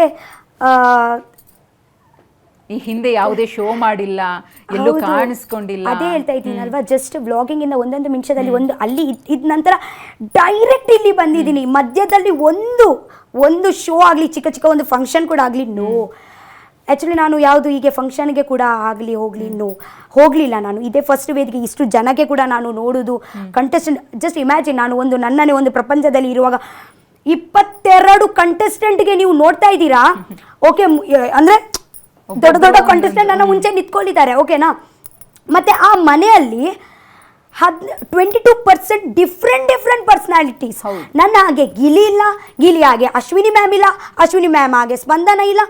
22 ಜನ ಇದ್ದಾರೆ ಅಲ್ವಾ, ಫುಲ್ಲು ಬೇರೆ ಬೇರೆ ಪರ್ಸನಾಲಿಟೀಸ್. ಜಸ್ಟ್ ಇಮ್ಯಾಜಿನ್, ಒಂದು ಮನೆಯಲ್ಲಿ ಬೇರೆ ಬೇರೆ ಪರ್ಸನಾಲಿಟೀಸ್, ಬೇರೆ ಬೇರೆ ಥಿಂಕಿಂಗ್, ಬೇರೆ ಬೇರೆ ಪರ್ಸೆಪ್ಷನ್. ಒಂದು ಹೇಗೆ ಇತ್ತು ಅಂದರೆ, ಅದೇ ನಾವು ಇದ್ದೀವಿ 3 ತಿಂಗಳು, ಬಟ್ ಅದೇ ಒಂದು 30 ವರ್ಷದ ಎಕ್ಸ್ಪೀರಿಯನ್ಸ್ ಹಾಗೆ ಫೀಲ್ ಆಯಿತು. ಲೈಕ್ ಒಂದು ಡೇ ಅಲ್ಲಿ ಸರ್ವೈವ್ ಮಾಡಲಿಕ್ಕೆ ಅಂದರೆ ನಾನು 1 ವರ್ಷ ನಿಮಗೆ ಹೇಳ್ತೀನಿ. ಯಾಕೆಂದರೆ ಆ ಮೂಡ್, ಆ ಸಿಚುವೇಶನಲ್ಲಿ, ನಮ್ಮ ಅಪ್ ಆ್ಯಂಡ್ ಡೌನ್ ಸಿಚುವೇಶನಲ್ಲಿ ಒಂದೊಂದು ಸಿಚುವೇಶನ್ ಬರುತ್ತೆ, ನಮ್ಮ ಒಂದೊಂದು ಡಿಸಿಷನ್ ಮೇಕಿಂಗ್ ಬರುತ್ತೆ. ಇಟ್ ವಾಸ್ ನಿಮಗೆ ಅಲ್ಲಿ ಮೊಬೈಲ್ ಇಲ್ಲ, ನ್ಯೂಸ್ ಪೇಪರ್ ಇಲ್ಲ, ಟಿವಿ ಇಲ್ಲ, ಎಂತ ಇಲ್ಲ. ನಾನು ಇವತ್ತೇ ವ್ಲಾಗಿಂಗ್ ಕೂಡ ಮಾಡುವಾಗ ಜಸ್ಟ್ ನಾನು ವ್ಲಾಗಿಂಗ್ಗೋಸ್ಕರ ಮಾತ್ರ ಮಾಡುದು. ಮತ್ತೆ ಒಂದು ರಪ ಎಡಿಟಿಂಗ್ ಮಾಡ್ತೀನಿ, ಹಾಕ್ಬಿಡ್ತೀನಿ. ನಾನು ಮೊಬೈಲ್ ಪರ್ಸನೇ ಅಲ್ಲ. ನನಗೆ ಜಾಸ್ತಿ ಸ್ಕ್ರೋಲ್ ಮಾಡಲಿಕ್ಕೆ ಆಗಲಿ, ಎಂತ ಒಂದು ನೋಡ್ಲಿಕ್ಕೆ ಆಗಲಿ ನಾನು ಇರಲಿಲ್ಲ, ಬಿಲ್ಕುಲ್ ಇಲ್ಲ. ಟಿವಿ ಹಾಕುವಾಗ ಕೂಡ ನಾನು ನನ್ನ ಅಮ್ಮ ತಂದೆ ರಾತ್ರಿ ಟಿವಿ ಹಾಕುವಾಗ ಕೂಡ ನಾನು ಹೇಳ್ತೀನಿ, ಪ್ಲೀಸ್ ಟಿವಿ ಬಂದ್ ಮಾಡಿ, ನಾವೇ ಇಲ್ಲಿ ಕುತ್ಕೊಂಡು ಮಾತಾಡೋಣ. ಯಾಕಂದರೆ ನನಗೆ ಮಾತಾಡಲಿಕ್ಕೆ ಹೀಗೆ ಮುಂಚೆ ಇದ್ದರೆ ನನಗೆ ಹೀಗೆ ಮಾತಾಡಲಿಕ್ಕೆ ಇಷ್ಟ ಇದ್ದೇ, ಅದೇ ಎಲ್ಲ ಜಾಸ್ತಿ ನಾನು ಕನೆಕ್ಟೆಡ್ ಇರಲಿಲ್ಲ. ಸೊ ನನಗೆ ಎಂತ ಇಫೆಕ್ಟ್ ಆಗಲಿಲ್ಲ. Actually I enjoyed that. ನಾವು ಇವತ್ತೇ ನನಗೆ ಫೋನು ಕೈಯಲ್ಲಿ ಇಟ್ಟು ಒಂಥರ ವಿಚಿತ್ರ ಆಗ್ತಾ ಉಂಟು. ಬೇಡ, ಕಷ್ಟ ಆಗಲಿಲ್ಲ ಹಾಗಿದ್ರೆ? ಎಂತ ಕಷ್ಟ ಆಗಲಿಲ್ಲ ನನಗೆ. ಓಕೆ, ಇನ್ನು ಊರಲ್ಲಿ ಹೆಂಗಿರುತ್ತೆ ಅಂತ ಈ ಒಂದು ಸೆಲೆಬ್ರೇಷನ್ ಸಂಭ್ರಮ ಯಾವ ರೀತಿ ಎಕ್ಸ್ಪೆಕ್ಟ್ ಮಾಡ್ತಿದ್ದೀರಿ? ಇವಾಗ ಊರಿಗೆ ಹೋಗ್ತಿದ್ದೀರಲ್ಲ, ಎಕ್ಸ್ಪೆಕ್ಟ್ ಅಂದರೆ ಒಬ್ವಿಯಸ್ಲಿ ನಾನು ಆ್ಯಕ್ಚುಲಿ ತುಂಬ ಖುಷಿ ಪಡ್ತಾ ಇದ್ದೀನಿ ನನ್ನ ಅಂದರೆ ಜನರಿಗೆ ನೋಡಲಿಕ್ಕೆ. ಸೊ ಅದೇ ಅವರ ಮುಖ ಅಲ್ಲಿ ಒಂದು ಅಂದ್ರೆ ಒಂದು ಗೆಲುವಿನ ಖುಷಿಯನ್ನ ಅವ್ರ ಮುಖದಲ್ಲಿ ನೋಡೋ ಅವರನ್ನ ನನ್ನ ಗೆಲುವಿನ ಖುಷಿ ಅವರ ಮುಖದಲ್ಲಿ ನೋಡ್ಲಿಕ್ಕೆ ಇಷ್ಟಪಡ್ತೀನಿ. ಅದೇ ಬಿಡಿ, ಇವತ್ತೇ ನಿಮ್ಮ ರಿಪೀಟ್ ಮಾಡಿದ್ದೀನಲ್ವಾ, ಗಿಲಿ ಮತ್ತೆ ರಘುವನ್ನ ಎಷ್ಟು ಸತಿ ಹೇಳ್ತಾ ಇದ್ರು ಗೊತ್ತುಂಟಾ? ನನ್ನನ್ನೇ ಡೈಲಾಗ್ ಸೇಮ್ ರಿಪೀಟ್ ಮಾಡ್ತಾ ಇದೀಯಾ, ನನ್ನ ಕಟ್ ಮಾಡಿ ನಿನ್ನ ಹಾಕ್ತಾ ಇದಾರೆ ಅಂತ. ಹಂಗೆ ಕೇಳ್ತಾ ನಿಮ್ಗೆ ಅದೇ ಡೈಲಾಗ್ಸ್ ಎಲ್ಲ ಅದೆಲ್ಲ ಡೈಲಾಗ್ಸ್ ಕೇಳ್ತಾ ನಿಮ್ಗೆ ಇಲ್ವಾ? ಅದೇ ಬಿಗ್ ಬಾಸ್ ಕಟ್ ಮಾಡಿದ್ರು ಅನ್ಸುತ್ತೆ. ಅವರು 100 ಸತಿ ಹೇಳಿದ್ರು. ರಕ್ಷಿತಾ, ಈಗ ಕೊನೆಯದಾಗಿ ನಿಮ್ಮನ್ನ ಇಲ್ಲಿ ತನಕ ಕರ್ಕೊಂಡು ಬಂದ ಜನ ಗೆಲ್ಸಿದ್ದಾರೆ, ಅಷ್ಟು ಪ್ರೀತಿ ತೋರಿಸಿದ್ದಾರೆ, ನಿಮ್ಮನ್ನ ವಿನ್ನಿಂಗ್ ಲೆವೆಲ್ಗೆ ತಗೊಂಡೋಗಿದ್ದಾರೆ. ಗಿಲ್ಲಿಯವರಿಗೆ ಎಷ್ಟು ಫ್ಯಾನ್ ಬೇಸ್ ಇದೆಯೋ ನಿಮಗೂ ಕೂಡ ಅಷ್ಟೇ ಕ್ರಿಯೇಟ್ ಆಗಿದೆ. ಈಗ ನಿಮ್ಮ ಸ್ಟೈಲಲ್ಲೇ ವ್ಲಾಗ್ ಮೂಲಕ ಜನರಿಗೆ, ಕರ್ನಾಟಕದ ಜನತೆಗೆ, ಜೊತೆಗೆ ನಿಮಗೆ ಮುಂಬೈಯಲ್ಲೂ ಕೂಡ ಫ್ರೆಂಡ್ಸ್ ಇದ್ದಾರೆ, ಫ್ಯಾನ್ಸ್ ಇದ್ದಾರೆ, ಎಲ್ರಿಗೂ ಓವರ್ ಆಗಿ ಯಾವ ರೀತಿ ಥ್ಯಾಂಕ್ಸ್ ಹೇಳ್ತೀರಾ ನಿಮ್ಮ ಸ್ಟೈಲಲ್ಲಿ? ಅದೇ ಎಂತ ಅಂದರೆ, thank you so much ma'am. Actually ಎಂತ ಗೊತ್ತುಂಟಾ, ಈ ಕರ್ನಾಟಕ ಜನರು ಇದ್ದಾರಲ್ವಾ, ನಮ್ಮ ಮುಂಬೈಯಲ್ಲಿ ಕೂಡ ಎಷ್ಟೋ ಕರ್ನಾಟಕ ಜನರು ಅಲ್ಲಿದ್ದಾರೆ. ಅಲ್ಲಿಂದ ಕೂಡ ತುಂಬ ಸಪೋರ್ಟ್ ಬಂದಿದೆ. ಅದೇ ನಾನು ಆ್ಯಕ್ಚುಲಿ ಬರುವಾಗ ಅದೇ ಗೊತ್ತಾಯಿತು ನನಗೆ, ಮುಂಬೈಯಿಂದ ತುಂಬ ಸಪೋರ್ಟ್ ಉಂಟು. ಹೊರಗೆ ದೇಶದಿಂದ ಕೂಡ ಹೇಳ್ತಾ ಇದ್ರು ಅವರು ಬಿಗ್ ಬಾಸ್ ನೋಡ್ತಾ ಇದ್ದಾರೆ ಅಂದರೆ ಅಲ್ಲಿ, ಮತ್ತು ಫುಲ್ ಕರ್ನಾಟಕದಲ್ಲಿ ನಿಮ್ಗೋಸ್ಕರನೇ ನೋಡೋಕೆ ಬಿಗ್ ಬಾಸ್ ಆನ್ ಮಾಡ್ತಾ ಇದ್ರು, ಅಷ್ಟು ಲೆವೆಲ್ಗೆ ಫ್ಯಾನ್ಸ್ ಕ್ರೇಜ್ ಇತ್ತು ತಮಗೆ. ಹೌದು, ಇತ್ತು. Thank you so much guys. ನಾನು ಇವತ್ತು ಎಷ್ಟು ಹೇಳಿದರೆ ಅಷ್ಟು ಕಮ್ಮಿಯೇ. ಓಕೆ, ನಾನು ಸಾಯುವ ತನಕ ನೀವು ಇಲ್ಲಿ ನಿಲ್ಸಿದ್ದೀರಲ್ವಾ, ಥ್ಯಾಂಕ್ ಯು ಸೋ ಮಚ್. ಹಾಗೆಯೇ ಬಿಗ್ ಬಾಸ್ ಆ್ಯಂಡ್ ಒಂದು second, thank you so much Colors Kannada. ಅವರು ವೇದಿಕೆ ಕೊಟ್ಟಲೇ ಇಲ್ಲ ಅಂದರೆ ನೀನು ಇಲ್ಲಿ ಇರ್ಲಿಕ್ಕೆ ಸಾಧ್ಯ ಉಂಟಾ? ಮಾತಾಡ್ಲಿಕ್ಕೆ ಉಂಟಾ? ಇಲ್ಲ ಅಲ್ಲ. ಇನ್ನು ಸುದೀಪ್ ಸರ್ ಬಗ್ಗೆ ಏನು ಹೇಳ್ತೀರಿ ಕೊನೆಯದಾಗಿ? ಸುದೀಪ್ ಸರ್ಗೆ ಥ್ಯಾಂಕ್ ಯು ಸೋ ಮಚ್ ಹೇಳಿದ್ದೀನಿ. ಥ್ಯಾಂಕ್ ಯು ಸೋ ಮಚ್ ಹೇಳಲಿಕ್ಕೆ ಇಷ್ಟಪಡ್ತೀನಿ. ಯಾಕೆಂದರೆ ಅವರಿಗೆ ಕೂಡ ಅಷ್ಟೇ, ನಾನು ಎಷ್ಟು ಹೇಳಿದರೆ ಕಮ್ಮಿಯೇ, ಪದಗಳಿಲ್ಲ. ಹೌದು, ಪದ ಇಲ್ಲ, ವರ್ಡ್ಸ್ ಇಲ್ಲ, ಅದೆಲ್ಲ ಫೀಲಿಂಗ್ಸು, ವರ್ಡ್ಸಲ್ಲಿ ಬರಲ್ಲ. ಹಾಗೆಯೇ ಕೊನೆಯದಾಗಿ ಇನ್ನು ನಿಮ್ಮ ವ್ಯಕ್ತಿತ್ವ ಹೊರಗೆ ಬರುವುದಕ್ಕೆ, ಜನರಿಗೆ ನೀವು ಇಷ್ಟ ಆಗೋದಕ್ಕೆ ಆ ಒಳಗಡೆ ಇದ್ದಂತಹ ಸ್ಪರ್ಧಿಗಳು ಕೂಡ ಕಾರಣ. ಒಬ್ಬೊಬ್ರದ್ದು ಒಂದೊಂದು ರೀತಿ ಕಾಂಟ್ರಿಬ್ಯೂಷನ್. ಅಬ್ಸಲ್ಯೂಟ್ಲಿ ಇವರು ಇದ್ದಾರಲ್ವಾ, ಸುದೀಪ್ ಸರ್ ಅಂತ ಹೇಳ್ತಾರೆ ಗೊತ್ತುಂಟಾ, ಒಂದು ವ್ಯಕ್ತಿತ್ವ ಆಚೆ ಬರಲಿಕ್ಕೆ ಮತ್ತೊಂದು ವ್ಯಕ್ತಿತ್ವ ಬೇಕೇ ಬೇಕು ಅಲ್ವಾ? ಇವತ್ತೇ ಅವರ ವ್ಯಕ್ತಿತ್ವ ನನ್ನ ಮುಂಚೆ ಇರಲಿಲ್ಲ ಅಂದರೆ ನನ್ನ ವ್ಯಕ್ತಿತ್ವದ ಪರೀಕ್ಷೆ ಎಕ್ಸಾಮ್ ಹೇಗೆ ನಾನು ಕೊಡ್ತಾ ಇದ್ರು? ಇಲ್ಲ. So every once contribution was necessary. And ಎಲ್ಲರೂ ಉಂಟಲ್ವಾ, ಚೆನ್ನಾಗಿ ಕಾಂಟ್ರಿಬ್ಯೂಷನ್ ಕೊಟ್ಟಿದ್ದಾರೆ. ಆ್ಯಂಡ್ ನಾನು ಎಲ್ಲಿಗೆ ಇಷ್ಟಪಡ್ತೀನಿ ಅಂದರೆ, ಅವರು ನನ್ನ ಸೀಸನಲ್ಲಿ ಬೆಸ್ಟ್ ಕಂಟೆಸ್ಟೆಂಟ್ಸ್, ನನಗೆ ಒಂದು ನನ್ನ ಸೀಸನಲ್ಲಿ ಒಂದು ಬೆಸ್ಟ್ ಕಂಟೆಸ್ಟೆಂಟ್ಸ್, ಬೆಸ್ಟ್ ಪಾರ್ಟ್ನರ್, ಅಂದರೆ ಒಂದು ಫ್ಯಾಮಿಲಿ ವಂಶದ ಕುಡೀಸ್ ಎಲ್ಲ ಸಿಕ್ಕಿದ್ರು ನನಗೆ. ಓಕೆ ರಕ್ಷಿತಾ, ಒಂದು ದೊಡ್ಡ ಡಿಮಾಂಡ್ ಇದೆ ಈಗ, ನೀವು ಸಾಂಗ್ ಹಾಡಬೇಕು ಅಂತ ಹೇಳಿ. ಯಾವ ಸಾಂಗ್ ಫೇವ್ರೆಟ್ ತಮಗೆ? ನನಗೆ ಆ್ಯಕ್ಚುಲಿ ಬರಲ್ಲ, ನಾನು ಬೇಕಿದ್ರೆ ಸ್ವಲ್ಪ ಹಾಡ್ತೀನಿ. ಸ್ವಲ್ಪ ಎಷ್ಟು ಬರುತ್ತೋ ಅಷ್ಟು ಹಾಡಿ. ಓಕೆ. ಪ್ರೇಮ ಚಂದ್ರಮ ಕೈಗೆ ಸಿಗುವುದೇ ಹೇಳೆ ತಂಗಾಲಿ, ನೀ ಹೇಳೆ ತಂಗಾಲಿ, ಮನಸಾರೆ ಮೆಚ್ಚಿಕೊಡುವೆ, ಹೃದಯಾನೆ ಮೆಚ್ಚಿಕೊಡುವೆ, ಈ ಭೂಮಿ ಇರುವರೆಗೂ ನಾವು ಪ್ರೇಮಿ ಆಗಿರುವೆ. ನನ್ನ ಇಂಟರ್ವ್ಯೂ ಕೊಟ್ಟು ತುಂಬಾ ಚೆನ್ನಾಗಿ ಹಾಡಿದ್ರಿ ರಕ್ಷಿತಾ. ಇನ್ನೊಂದು, ನೀವು ಹೊರಗಡೆ ಹೋದ್ಮೇಲೆ ಗೊತ್ತಾಗುತ್ತೆ ಸೇವಂತಿ ಹಾಡಾಡಿರೋದು ಎಷ್ಟು ಟ್ರೋಲ್ ಆಗಿದೆ ಅಂತ. ಅದನ್ನು ನೋಡಿ ಎಂಜಾಯ್ ಮಾಡಿವ್ರಂತೆ. ಈಗ ಎಲ್ಲ ಕನಸುಗಳನ್ನು ಹೇಳ್ಕೊಂಡ್ರಿ, ಬಿಗ್ ಬಾಸ್ ಮನೆ ಆಟ ಹೇಗಿತ್ತು ಅಂತ ಹೇಳ್ಕೊಂಡ್ರಿ. ನಿಮ್ಮ ಕನಸು ಏನಿದೆಯೋ, ನೀವು ಏನೋ ಥಾಟನ್ನು ಇಟ್ಕೊಂಡಿದ್ದೀರೋ ಈಗ ಅದೆಲ್ಲ ಕೂಡ ಈಡೇರಲಿ. ನಿಮಗೆ ಒಳ್ಳೆ, ಇದಕ್ಕಿಂತ ದೊಡ್ಡ ಮಟ್ಟದಲ್ಲಿ ಜನರ ಪ್ರೀತಿ ವಿಶ್ವಾಸ ನಿಮ್ಮ ಕೆಲಸ ಕಾರ್ಯಗಳಿಂದ ನಿಮಗೆ ಸಿಗಲಿ ಅಂತ ನಾವು ಕೂಡ ಶುಭ ಹಾರೈಸ್ತೀವಿ. ಇದುವರೆಗೂ ಕೂಡ ನಮ್ಮ ಕಾರ್ಯಕ್ರಮಕ್ಕೆ ಬಂದು ಸಾಕಷ್ಟು ಎಕ್ಸ್ಪೀರಿಯನ್ಸನ್ನು ಶೇರ್ ಮಾಡ್ಕೊಂಡಿದ್ದೀರಿ. ಇಡೀ ಕರ್ನಾಟಕನ ಬರೋಬ್ಬರಿ 4 ತಿಂಗಳು ರಂಜಿಸಿದಿರಿ, ನಗಿಸಿದಿರಿ. Thank you so much. ಒಳ್ಳೆದಾಗಲಿ Rakshita. So much, thank you. ವೀಕ್ಷಕರೇ, ಇದಾಗಿತ್ತು ಈ ಹೊತ್ತಿನ ವಿಶೇಷ. ನಿರಂತರ ಸುದ್ದಿಗಾಗಿ ನೋಡ್ತಾ ಇರಿ TV9.